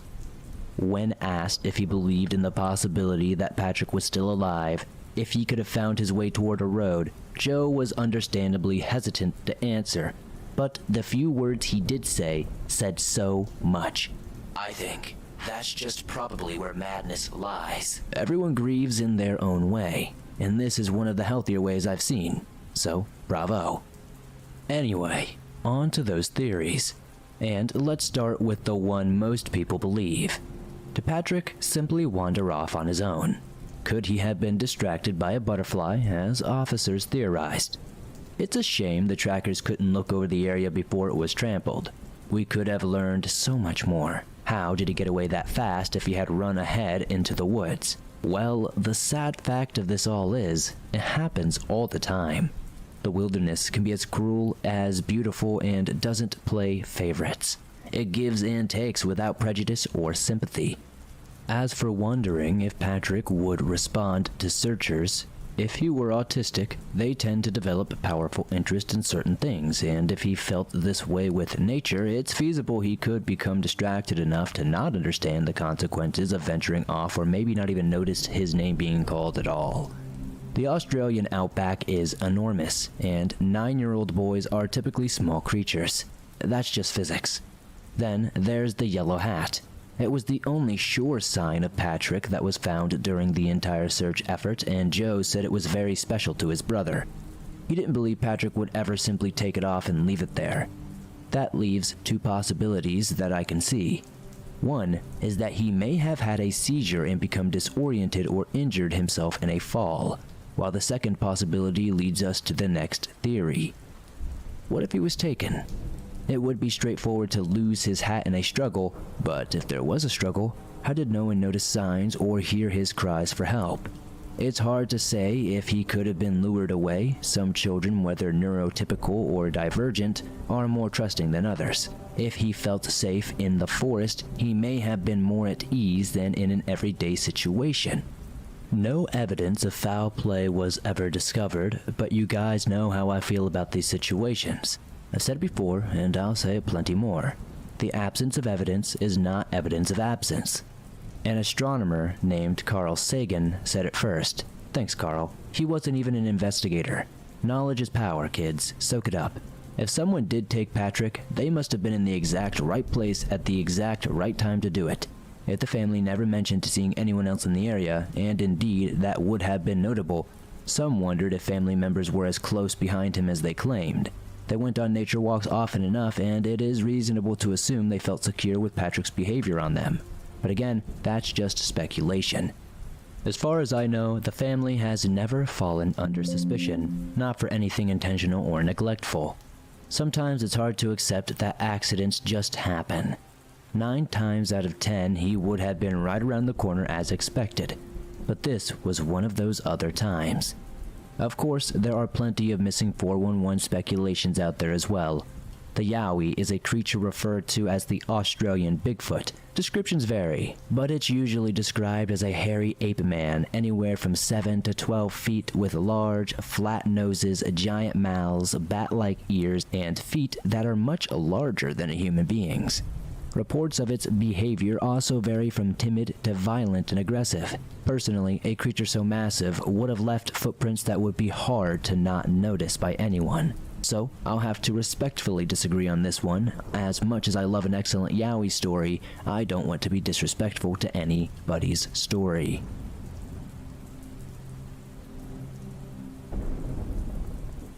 And with that, swamp folk, that does it for this episode. So, down in the comments, let me know. What did you think of Patrick's case? Do you think he was a troubled child who ran off and had the worst possible luck at every turn? Was some deranged psychopath in the right place at the right time to snatch him up and make a run for it at the right moment? Or can you think of another explanation entirely? If there were underground cave systems or tunnels, I would say he could have fallen into a hole. But I just can't think of any other possibilities.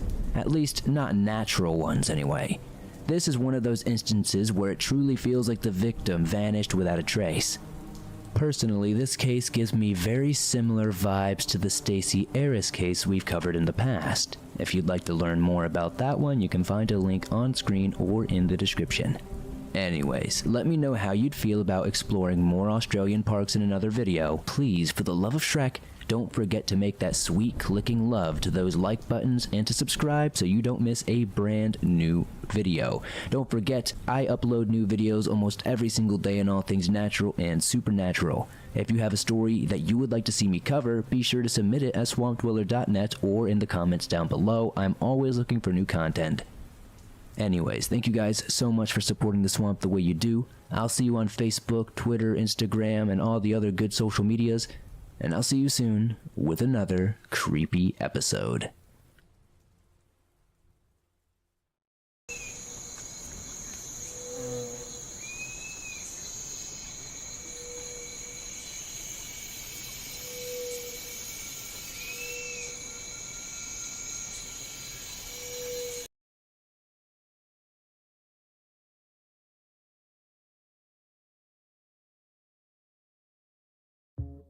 Hey you and welcome, my name is Mike, and in this whole video, the story I have for you today is about misery in misery. We got the social media messages, we got the love, we got the hate. That old one, surprisingly, it keeps turning up again and again in my videos. We got disappearances, we got media interviews, we got a state park. Sign me up. In the autumn of 2019, a 23-year-old man walked into a police station to inform the authorities that his wife was missing. He would inform the police of quite a lot, actually. This guy is a real shut up, you know what I mean? He won't stop kind of talking. Unfortunately, though, for him. But maybe he would tell a story about a little old someone who got just what they had coming to, you know, just what they deserved.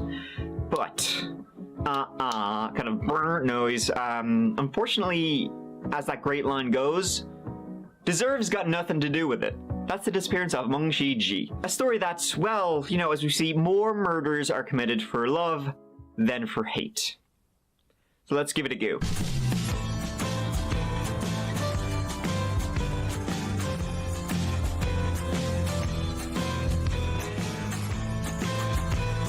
So first of all, let's set the scene, you know, get a feel for the place. Let's fill it up. But, like, not in a creepy way. Unless...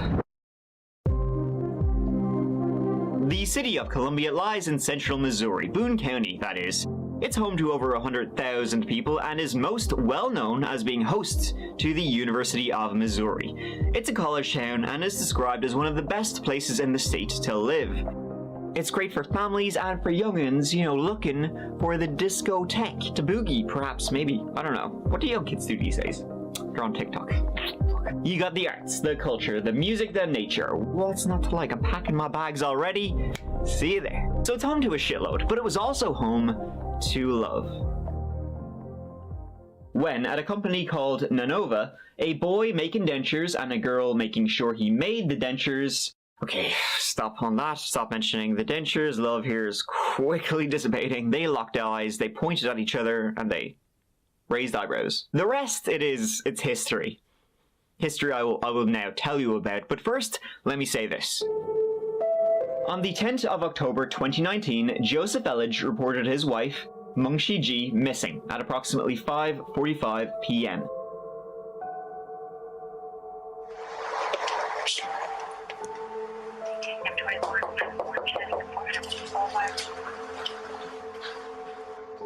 Hey, Joe. Hi. Hey, it's Officer Joseph. So you said took her purse with her, right? Yeah. Phone. Yeah, phones.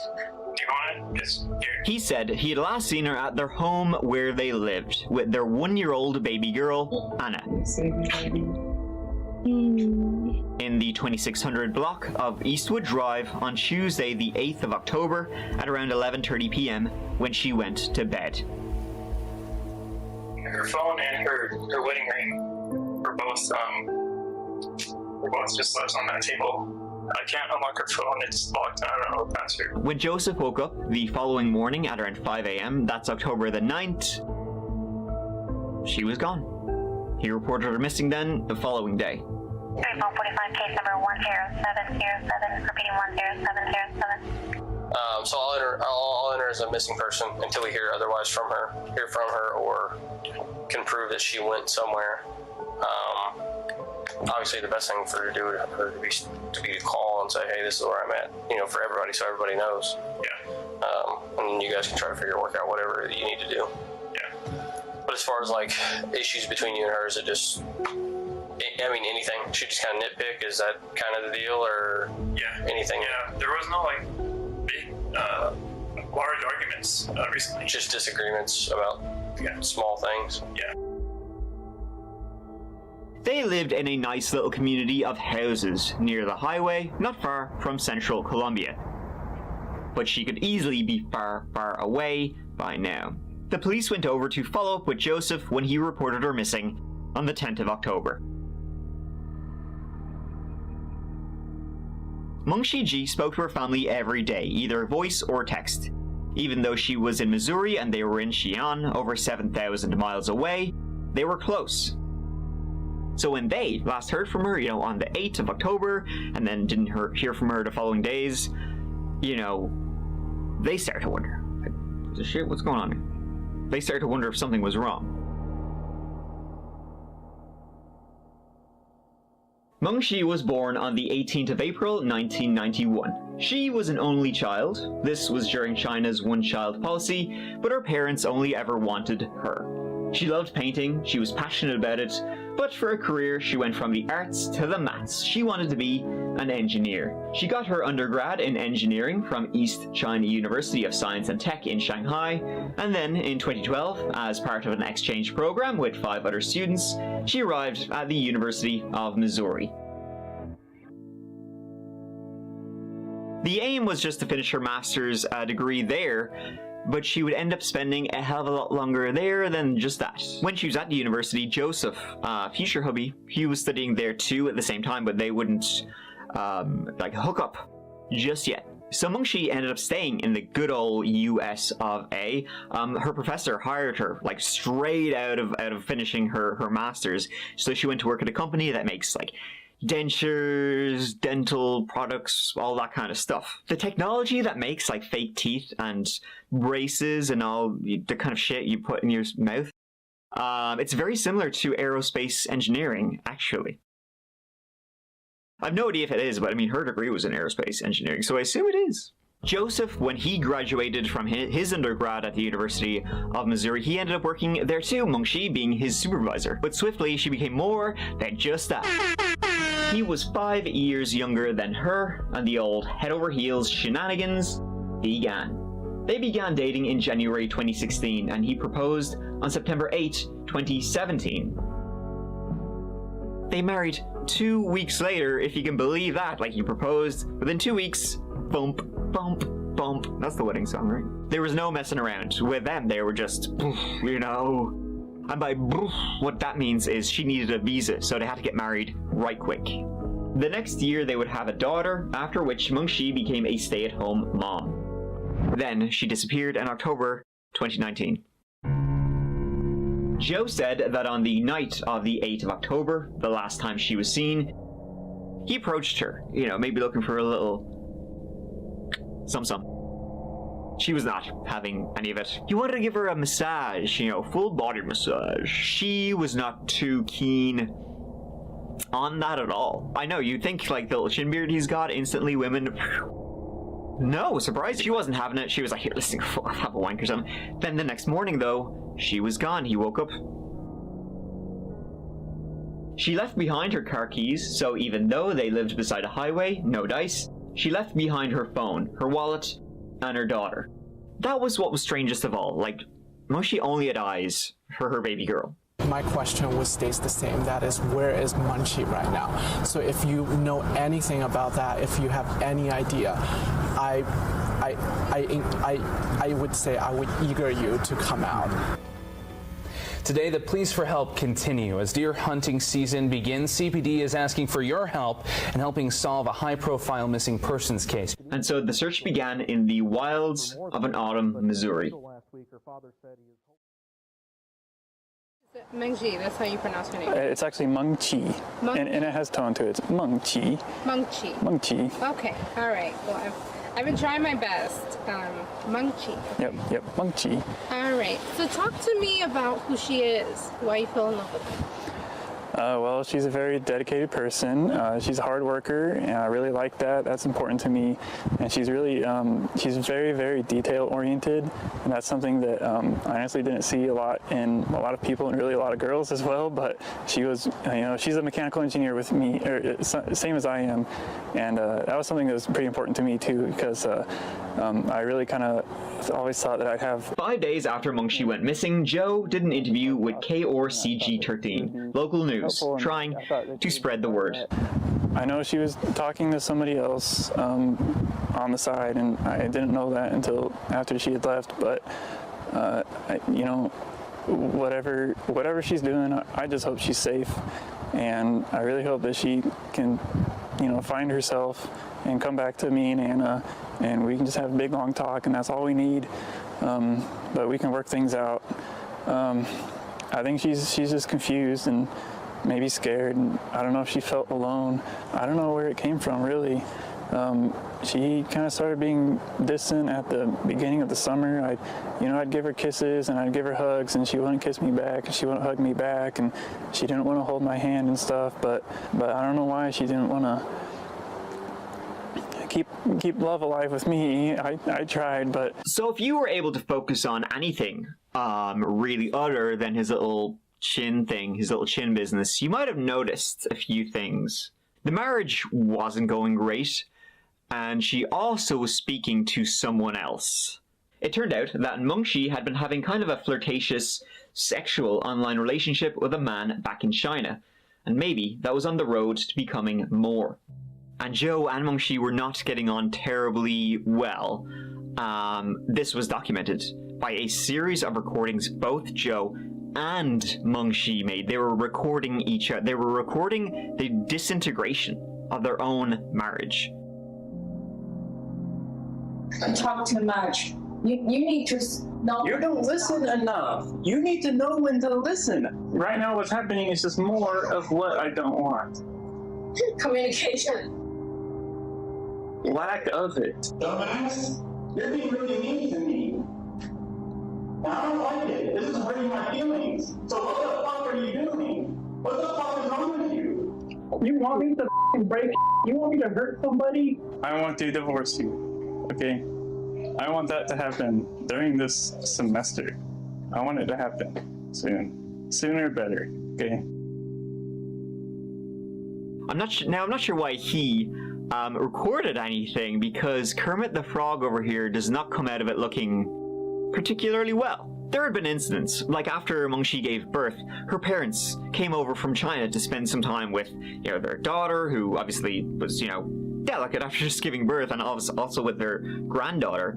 That pissed the shit out of Joe. He was like, here, listen, I can't be having this now. He wanted them out of 5,000, and he began to take it out on his own wife. Mengshi was also trapped in the marriage, like away from her family and her friends and everything else, trapped in this place in the middle of Missouri, and she, because of her visa issues, she couldn't leave. And Joseph knew that, and he would regularly threaten her with it, as in, behave or else ICE is coming. You'll probably get deported, and it's mine. So I don't know, are you gonna play nice? Are you gonna try and play good? Obviously, I'm not going to represent you to stay in America anymore. But Anna's not leaving America. I can't tell you that. So, had she finally had enough and ran away from this moribund marriage? Well, the police checked. She hadn't gotten on a plane. She hadn't taken a taxi or an Uber or anything like that. She had just gone. You find all those stories about men and or women, how their spouse killed them, whatever, because you aren't trying to live peacefully with me. You want me to hurt somebody? You know what? Next time you dig a hole, I'm just gonna let you jump in, and I'm gonna bury the dirt over you. I'll be back in just right there. I'll be back with you in just a moment, okay? Yes. It was on the 15th of October that he told them all this. The fights, the massage the night before. And that she had last told him she had to be somewhere in the morning. The morning he woke and she was gone. During that time, she had told me that she had to get up early in the morning to go somewhere, and I asked her where she's going, who she's meeting, and I asked her about 3 times who is she meeting, and her answer was just quote me. So she wouldn't tell me who she was meeting or where she was going, what she was doing, and then later in the night, about 5 a.m. is when I woke up to Anna crying. I put my hand over there and she wasn't there. So I went out of the room and I searched the rest of the apartment for Munchie, and I just didn't see her anywhere. He told them that he had found her journal and discovered the emotional affair, if you want to call it that. I do. The one thing about Joe's story was kind of stranger than the rest. After Munchie's parents hadn't heard from her for like a day, they sent a friend who lived nearby over to the Elledge house to check on Joe and her and the baby. And it was only when the friend rocked up that Joe was like, oh yeah, she's missing. It's only when people started looking for her that he called the police. He didn't even call the emergency number, like 911. He called the non-emergency police number. You'd think he'd be a bit more of a, I don't know, panic maybe? No? Oh. That is fine. Do you need batteries? Oh no, this is not like a regular like battery type thing. Okay. So yeah. We'll be fine. Okay. I can always. I need to file a missing persons report. Or... Okay, I can help you with that. What's your name? Joe Elledge. Okay. And tell me exactly what happened. Well, yesterday morning I woke up and my wife was gone. She left her wedding ring and her phone, her card. How old is the person? She is 28. She's Asian, Chinese. What's her name? Munchie G. Elledge. He'd also say that the day she went missing, which is October the 9th, that was when he woke up and she was gone, he got into her car and started driving around the hiking trails and the state parks. One part looking for her. Maybe she's knocking around here in the middle of nowhere. Maybe she decided to go out for a stroll. On the other hand, he was saying, my marriage is just so stressful. I need to get out there, just go for a drive, chill. I got to relax, and at the same time, you were with me. You got to relax. Your wife is missing. You're now the sole caregiver of a 1-year-old child. You went on a relaxing drive. I gotta tell you, that strikes me as strange, and I don't think I'm alone in that. I think 99 out of 100 people on the street would say, that's not the time to relax. I mean, you haven't even told anybody, I don't know where my wife is. Yeah. You locked your door when you left the apartment? Yeah. If she comes home, how's she gonna get back in? You've got her keys and her car, her phones in the house. She can't even call anybody. Yeah, I don't know. I mean, did you leave her a note? You didn't leave her a note. You said, hey, don't worry about Anna and me because we're out for a drive. Didn't do that, right? I didn't. Why not? I didn't think about it. You knew she wasn't coming back. I didn't know. Right. If somebody did something to her, or she accidentally did something to herself, we absolutely cannot stop until we find her. You understand that, right? Did you kill your wife? No, I did not. Do you know what happened to her? Things were very odd, but actual evidence, to go on? Nothing. On the 25th of October, the Columbia Police Department announced that this was a criminal investigation, citing their belief in foul play. That same day, Joe was arrested.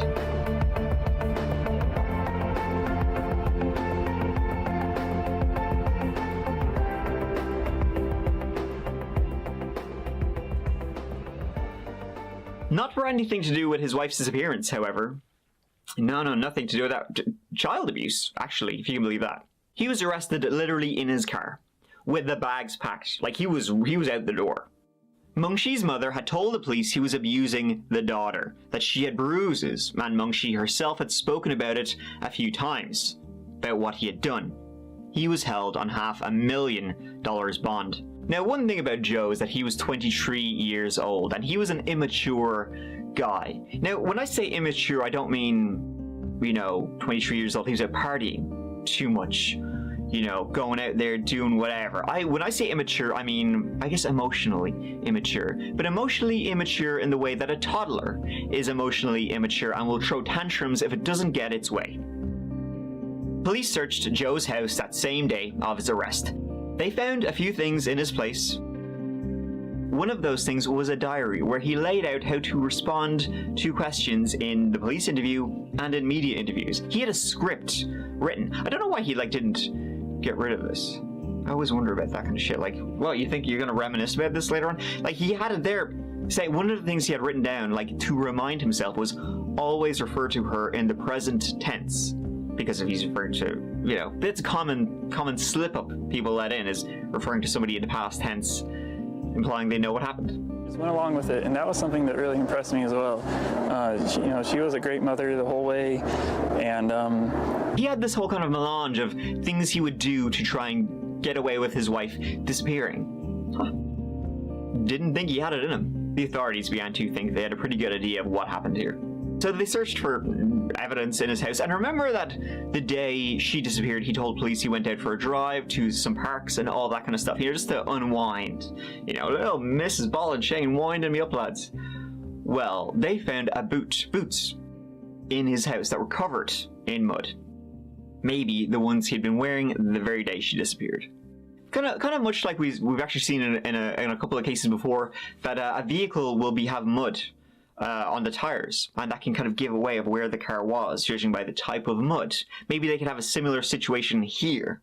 I mean, tires, they're just car shoes, really, when you think about it. The Chinese community and the greater Asian community are holding on to hope. KMUH's Bailey Yang spent the day talking to them. She joins us live in Colombia with their reaction. The flyers in my hand is the same as this one that have been up here for 4 months. I talked to some of the local business in the morning, and the spokesperson tell me they're not ready to take the flyer down until they hear good news. 4 months after Mengqi Ji went missing. Yeah, I pray for Mengqi every day. However, following that up with where he'd gone that day, cell phone records, it didn't lead them to what they were looking for. At this stage, being Mengxi's body.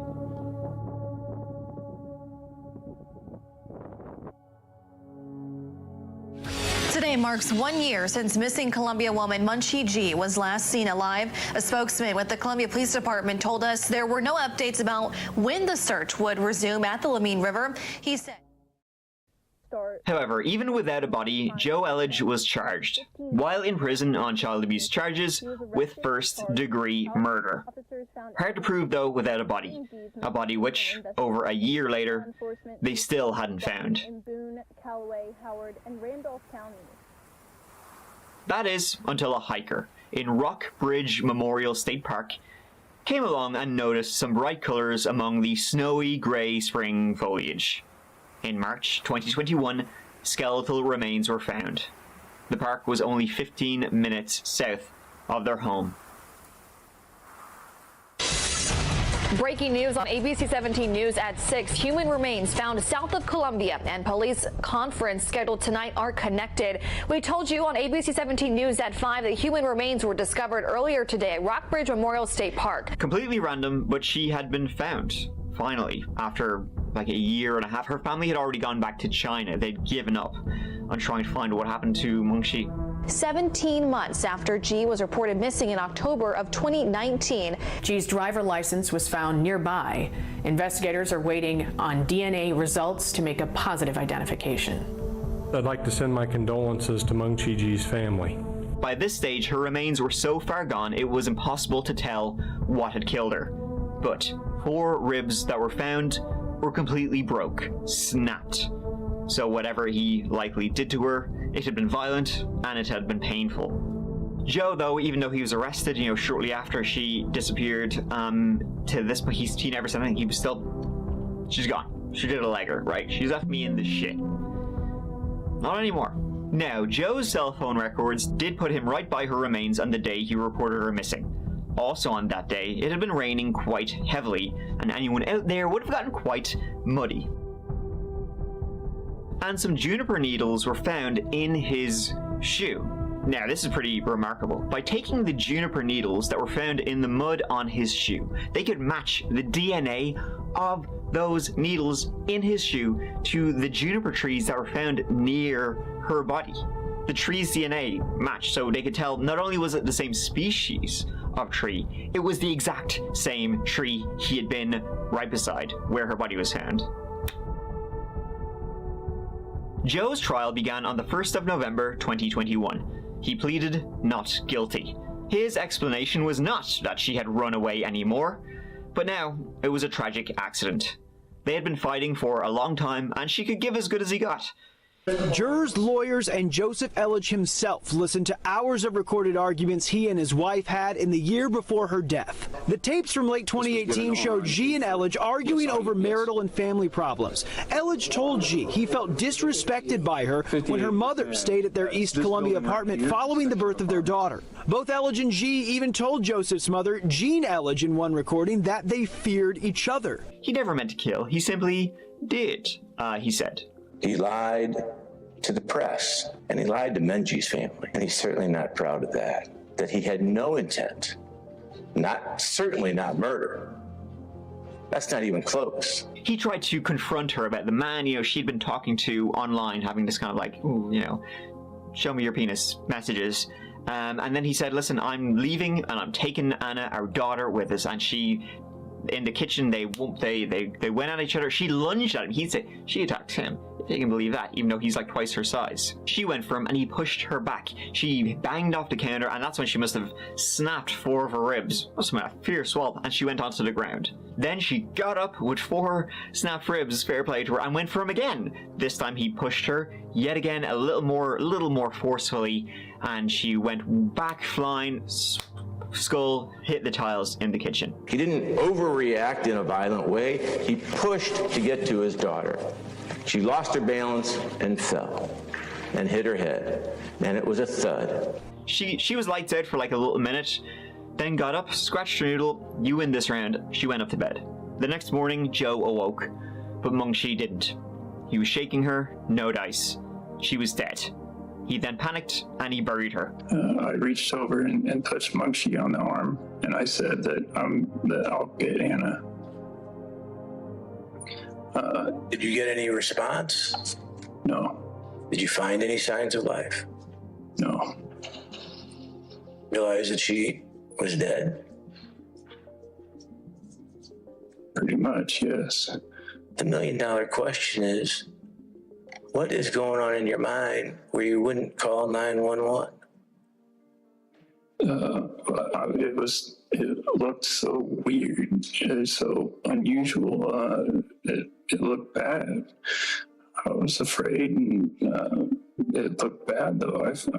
I knew that people would suspect me. The prosecution, on the other hand, said 4 broken ribs. Like, not just broken, fractured, snapped. That's kind of really all you need to know. If that had happened to her, she wouldn't be getting up again. If, like, his story was anyway true, if he pushed her, she snapped 4 of her ribs, she ain't gonna be getting back up. She's gonna be lying on the ground in pure agony, just completely incapacitated. Anything that would have happened after that would have been murder. Did you hit her with a toolbox real hard to come down straight on that back? No. Did you maybe stand up on top of her and jump on top of her back? No. Did you suffocate her? No. Did you strangle her or cause her to urinate on the bed? No. You admitted there was urine on that bed, correct? Yes. Elledge admitted to straddling G on their bed in order to give her a massage. I'm sorry, what? I straddled her. Yeah. She was lying down. She is now extremely vulnerable, correct? I don't know. Did you push her hard or not, Joe? I did. How hard did you push her? Demonstrate. Let's see it. Do it with your hands. I don't know. I pushed her hard. Even in his mother's presence, the defendant said he had a craving to smack Munchie and physically to smack Munchie and physically beat her down. The defense asked for a manslaughter verdict, the prosecution for first-degree murder. The jury came back, meeting them halfway, and found Joseph Elledge guilty of second-degree murder. That he did in fact kill her, but he didn't plan to. He was sentenced to 28 years in prison. Munchie was 28 years old. Columbia man will spend 10 more years in prison after pleading guilty to child abuse charges.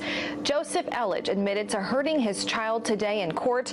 Joseph Elledge is in a Fulton prison, but he came back to Boone County today to put an end to a child abuse case against him. He pleaded guilty today to child abuse, endangering a child, and domestic assault. Prosecutors first charged him with this in 2019 as police investigated the disappearance of his wife, Munchie Ji. So that is the end of this one, that chapter. Pretty interesting how tree DNA, wow, that genuinely is like pretty fascinating. Technology, guys, am I right? I mean, I keep saying it's not going to take off, but they won this round. His whole story, though, of her running away to some online lover she had, pretty lame. I mean, he did have a basis to tell that story, but pretty obvious it wasn't true. As I said, he was a child in a man's body who, when didn't get the wife or the subservient wife he wanted, he saw red. Now he will be seeing orange for the next 28 years. But now, let's leave it there. Thank you so much for watching. I really do appreciate you being here with me. I will see you next week in the next old video. But until then, please look after each other, look after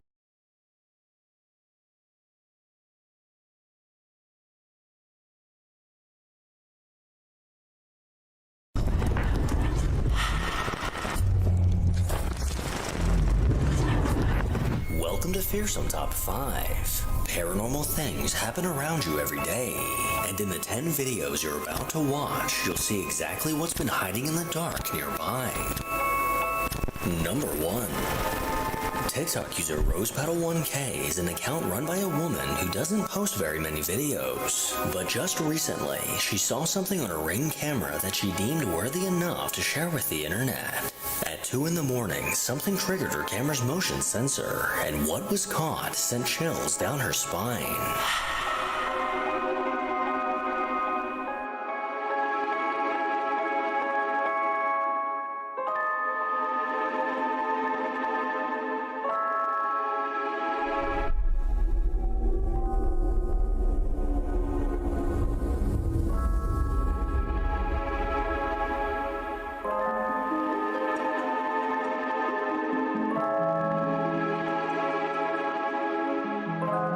Over in the neighbor's yard, something chilling can be seen.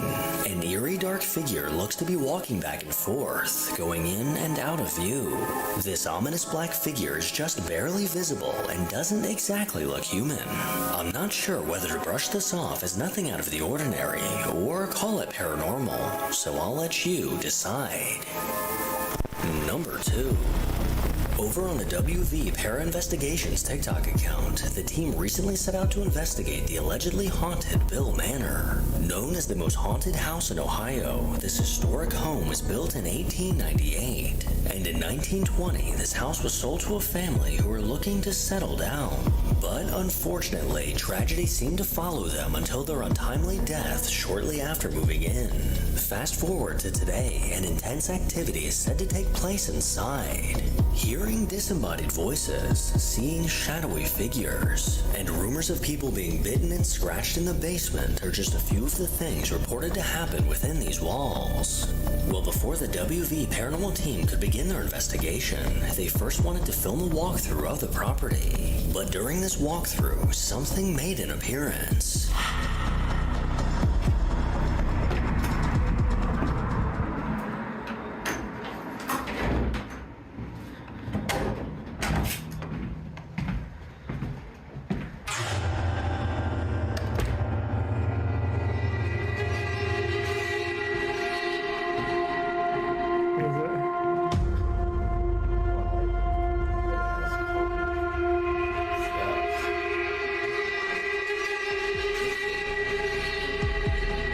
Shortly after walking through the front door, something chilling was captured. As fellow investigator Scott walked towards the camera, a dark figure could be seen behind him. This eerie figure quickly darted towards the left, out of view, and could only be seen for a few moments. So could this be proof of the spirits lurking inside? Well, I will definitely not be visiting to find out for myself. Number 3. Carl and Nancy from the YouTube channel Hunting the Haunted are a group of paranormal investigators that travel state to state searching for anything paranormal. And in one of their videos, they set out to investigate an old abandoned house located in the middle of the woods. After speaking to neighbors, Carl learned that no one has lived in this house for quite some time because of how haunted it is. Well, as they began their investigation, Nancy caught something bizarre on her thermal imaging camera.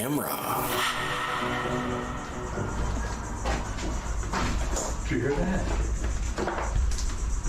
Rooster? Was that is that what that was? Yeah, it's a rooster.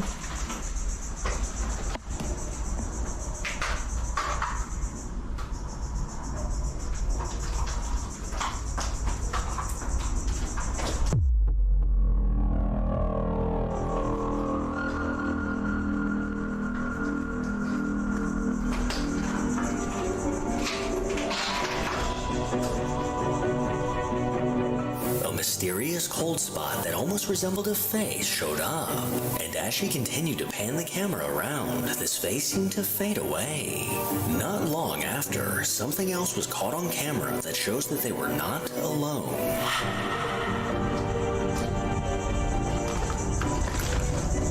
Is there anyone here with us? Big, beautiful room. I hear footsteps. There's nobody here. I'm gonna get my flashlight. Lock the door.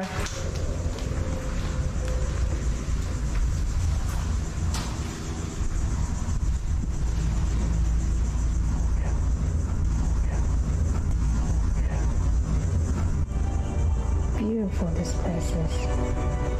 After telling Carl to lock the door, a faint male voice can be heard responding back, saying, yeah. Although she didn't hear this voice at the time, it's pretty obvious that something could definitely hear her loud and clear. The two continued exploring the house, and once again, unknowingly captured something chilling. Who's here with me?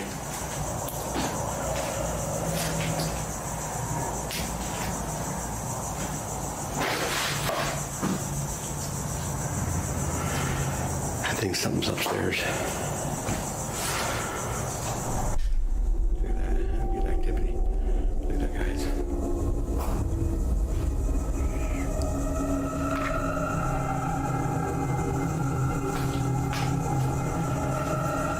Yeah, that was a rooster for sure.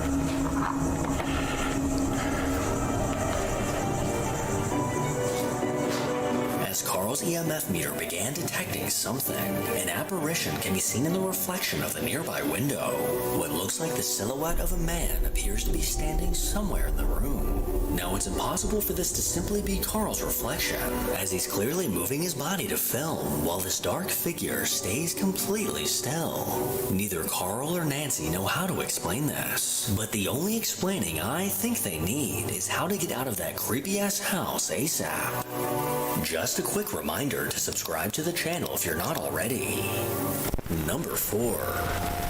Over on the Paranormal Planet YouTube channel, a video was posted of what's believed to be genuine proof of paranormal activity. A man named Jim and his wife Emma decided to go on a trip to Savannah, Georgia, and stay at the 1790 Inn.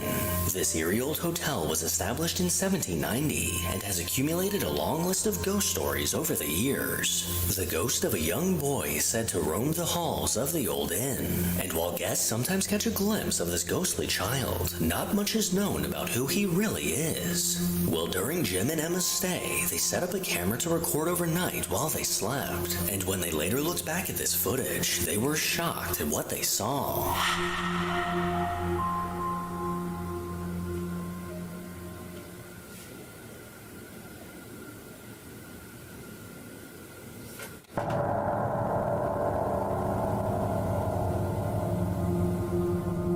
What looks like a letter on the table mysteriously got yanked off by an unseen force, and the very next night, a camera was set up to record this small creepy doll overnight, and what happened next is absolutely chilling.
During the video, this doll can be seen lifting and turning its head directly towards the camera.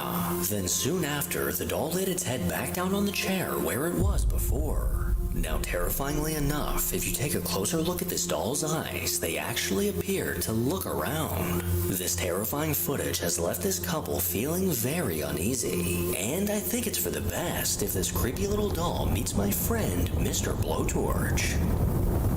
Number 5. The Paranormal Watch YouTube channel is run by a couple of paranormal investigators dedicated to making contact with spirits on the other side. This paranormal duo have conducted a handful of investigations at various creepy locations, but funny enough, they managed to catch something paranormal on camera without even trying. At their home in Florida, the camera mounted to their house detected motion in the middle of the night, and this is the footage that was caught.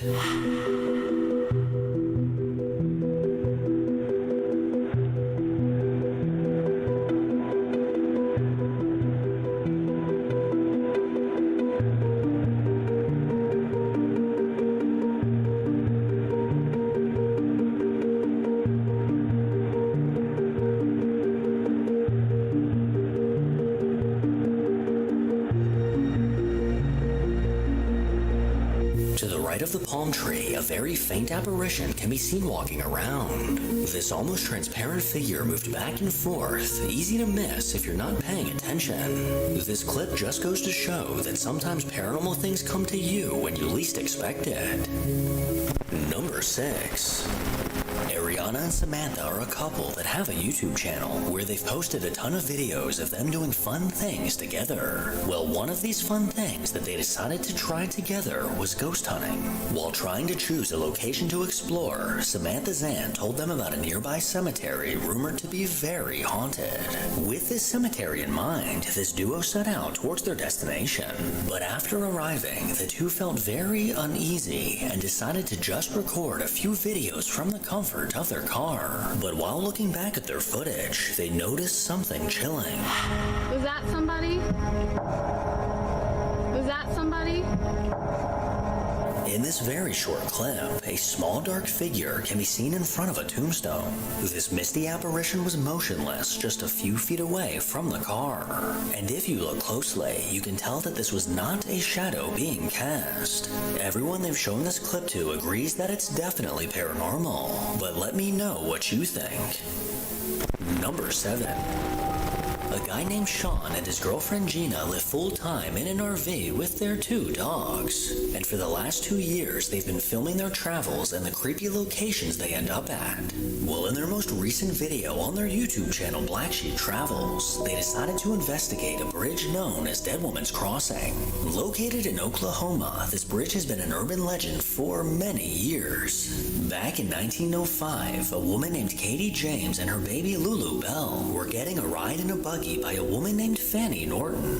Fanny ended up murdering Katie, but thankfully didn't harm Lulu Bell. And it's said if you go to this bridge late at night, you'll either see or hear a woman crying for her baby. Well, during their investigation, they were shocked at what began happening around them. We'd like to talk to Katie. I've noticed there's some sigils here. I don't like that. Is Katie still here?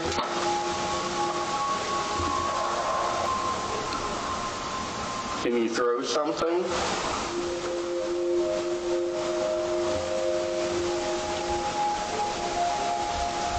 I'm upset. I'm upset. I know, I'm so sorry. What happened to you wasn't right at all. We're sorry to hear about what happened. We come in peace. And we just want to help you. We don't mean any harm. Is Fanny here at all? Why did you do that? Why did you lure her in the middle of nowhere? Hopefully we get an answer. What was Fanny's last name?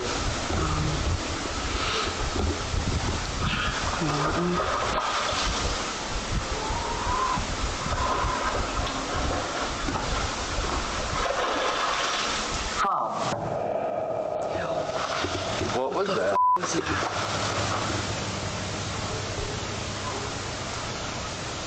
No way.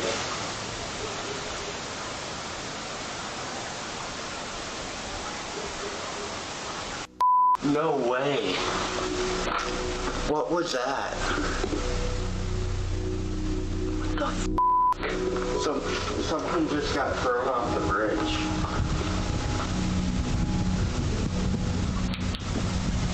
While trying to make contact, the sound of 2 heavy objects falling from the bridge and plummeting into the water can be heard. And between the 2 splashes, an eerie, unexplained noise came from somewhere nearby. And even more incredible, as soon as this happened, one of their devices said, "fall." According to the urban legend, after Katie was murdered, she fell from the bridge into the water, making this a very strange coincidence. Later on, after wrapping up the investigation, they noticed something unnerving. A red scratch appeared on Sean's arm that they can't explain.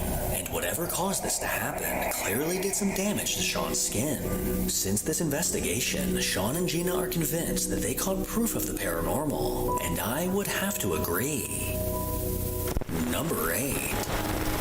The next video that we're gonna take a look at comes from an unknown source. Now, I don't have much backstory on this video, besides that a man was recording while inspecting an abandoned apartment. But as he walked around, he was completely oblivious to what was happening directly in front of him.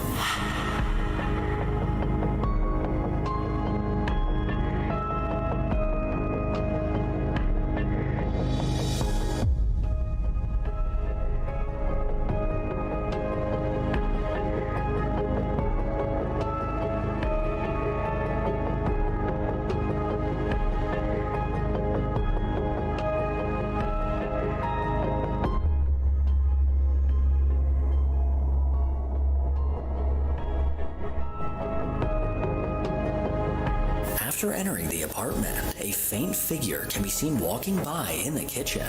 This eerie apparition quickly made its way from right to left behind a door. And after re-entering the apartment, this figure made yet another chilling appearance. Now, I don't know how genuine this video is, so I can't say for sure that this was definitely paranormal. Number 9. A man that goes by X runs the XAlien97 TikTok account, and his followers have come to expect his silly, lighthearted videos of him just messing around. But one of his recent uploads took a darker turn when it involved something paranormal. Yo, what up? I don't know if you believe in paranormal activity or ghosts and stuff, but wait until the end of this video because it's going to trip you out. So I work security at this construction site, right? We got all the trucks. We got these real things right here. There you go. One of these. These things are heavy. Like, you gotta really push it to move it. Just a little backstory. It was a construction worker that he needed help pushing one of these. He says a guy came up to him, another worker, and he says, I got you. Just guide me and I'll push it for you. So I said, okay, cool. So he was guiding him. He kept telling him, back it up, back it up, back it up. And he was pushing it. When they were done, he went around the reel to tell him thank you. And he says that he was gone. And we went to the office and they were looking at the old, like, memorial photos of people that worked here before. Some people have passed away. And he says he recognized the guy that helped him. Turns out that guy has been dead since 2015, pretty much 8 years ago. So that gave goosebumps to all of us. And yeah, we got that on video, so check it out.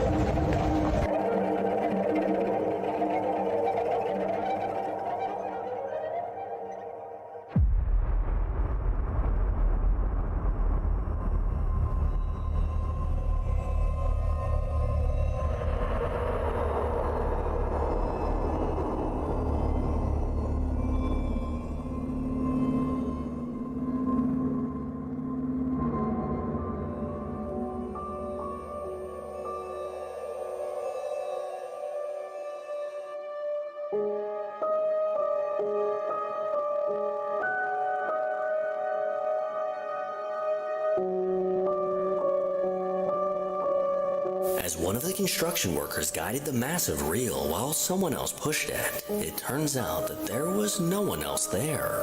This large heavy reel seemed to smoothly roll across the floor completely on its own, as the worker didn't even touch it until he put it to a stop. As he then walked around to the other side, he was startled by the fact that there was no one there. So was this an actual paranormal event caught on camera, or just a load of mumbo-jumbo? Number 10. Over on YouTube, a man named Jasko makes videos about all things spooky. And in one of these videos, he set out to explore an old abandoned asylum. With rumors of a haunting inside, he made sure not to go alone. But throughout the night, eerie things began to happen. We're ready.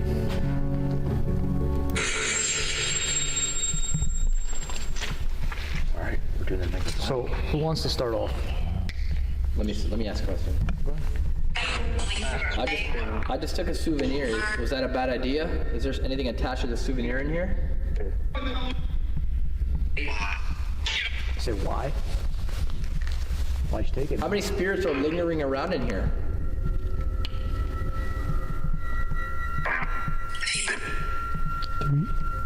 What did you guys hear? I heard 3. I heard 3. That's what I heard too. Hello. Hello, is there, how many spirits are in this theater with us right now?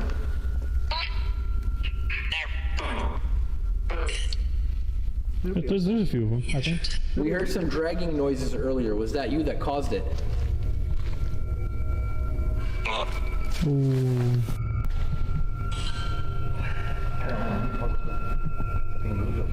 Okay, let me ask.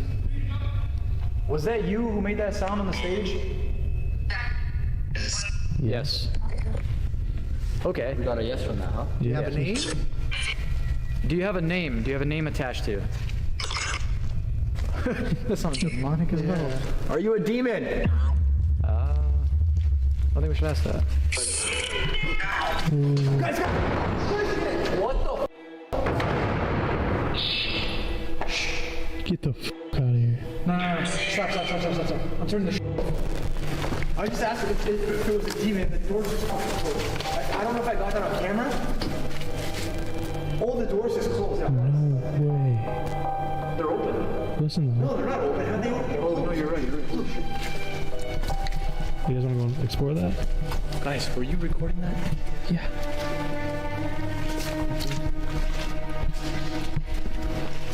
Hey, we were just joking about that. I knew a demon that you want to tell us that's totally fun. Was that you who closed the doors? So.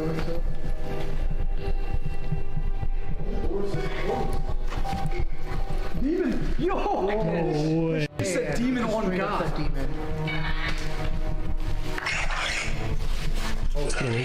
Okay, things are getting real right now. Real quick. Alright, keep rolling. Holy shit. After asking, "Are you a demon?" the doors behind them began to slam shut. And despite this terrifying encounter, the guys decided to continue on. Alright everybody, so Chris and I are currently at this abandoned school. I just pulled out the night vision camera. Chris has the Sony camera, and we're going to be doing the old-fashioned split up. Now the reason we're doing this is to cover more area, and I'm still like kind of trying to understand this paranormal stuff, and I feel like the best way to really experience something is alone. Yeah. You know, because we could get two different experiences we don't know. Mo and Angelo are down in the basement, so if we hear anything underneath us, it's probably them. Yeah, it's probably them. If we hear anything above us, we should probably be concerned. So there's not an upstairs. There's not an upstairs. I mean, someone's on the roof. Exactly, or on the floor we're in. So, all right. With that being said, Chris, good luck. Good luck. All right. That's good. So, yeah, I'll go first. Okay. Ladies first. Thanks, brother. So this place is the school. Now this place supposedly had a lot going on in regards to like just bad shit. For example, with the well, from what I understand, oh dude, look how creepy that is. Yo, oh, look, yo, the janitor bucket. You're right. Yo, because there was supposedly like some really bad shit going on with the janitor, and I think what most said was janitor Jimmy. Jimmy something, yeah. So, it's entirely up to you. I see, because there's a lot of wings in this area. This is a really big school. So what I'm thinking is, if you want, you could go down this direction or down the other way. I'm gonna head down here. So I'm gonna go check this out. I don't like the look of that, so I'm gonna go this way. All right, brother. Well, we'll see you. Let's just say 30 minutes. We'll meet back up. 30 minutes? 30 minutes. Yeah, sure. All right, bro. See you. Good luck. Okay. Well, oh my gosh. Yo, those are lockers, bro. Be careful, bro, please. Elevator? Oh, bro, a bathroom. Man, all right, perfect. I'm allowed in here. Well, it's me and my Crocs.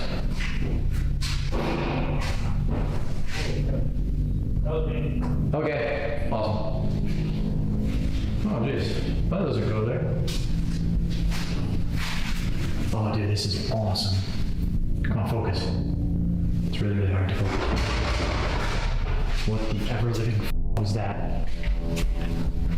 Yo, Chris. You good? No. Oh, Chris! What was you? That wasn't you? No, bro. I'm in here. I thought that was you. There's no way. Oh, yo, that's... Yeah, I know.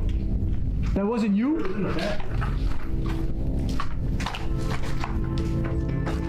While While Jasko was walking through the bathroom, a loud crash came from the hall. And as he went to take a look, he discovered the mop bucket now knocked over onto the ground.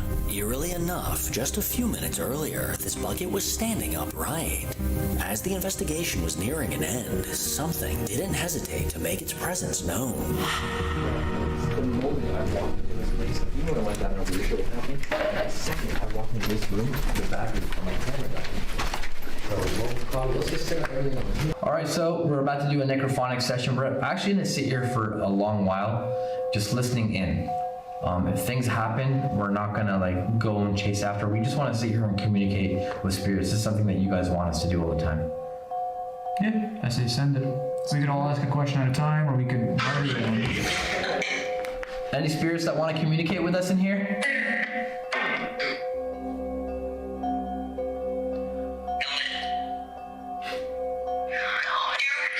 We just got a hello. It was like a hello. Can I ask a question? What's your name? Did I just hear Jimmy? I did not like that. No. Did you really kill a girl?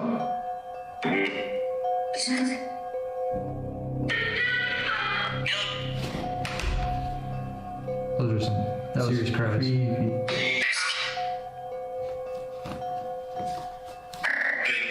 Jimmy, are you here right now?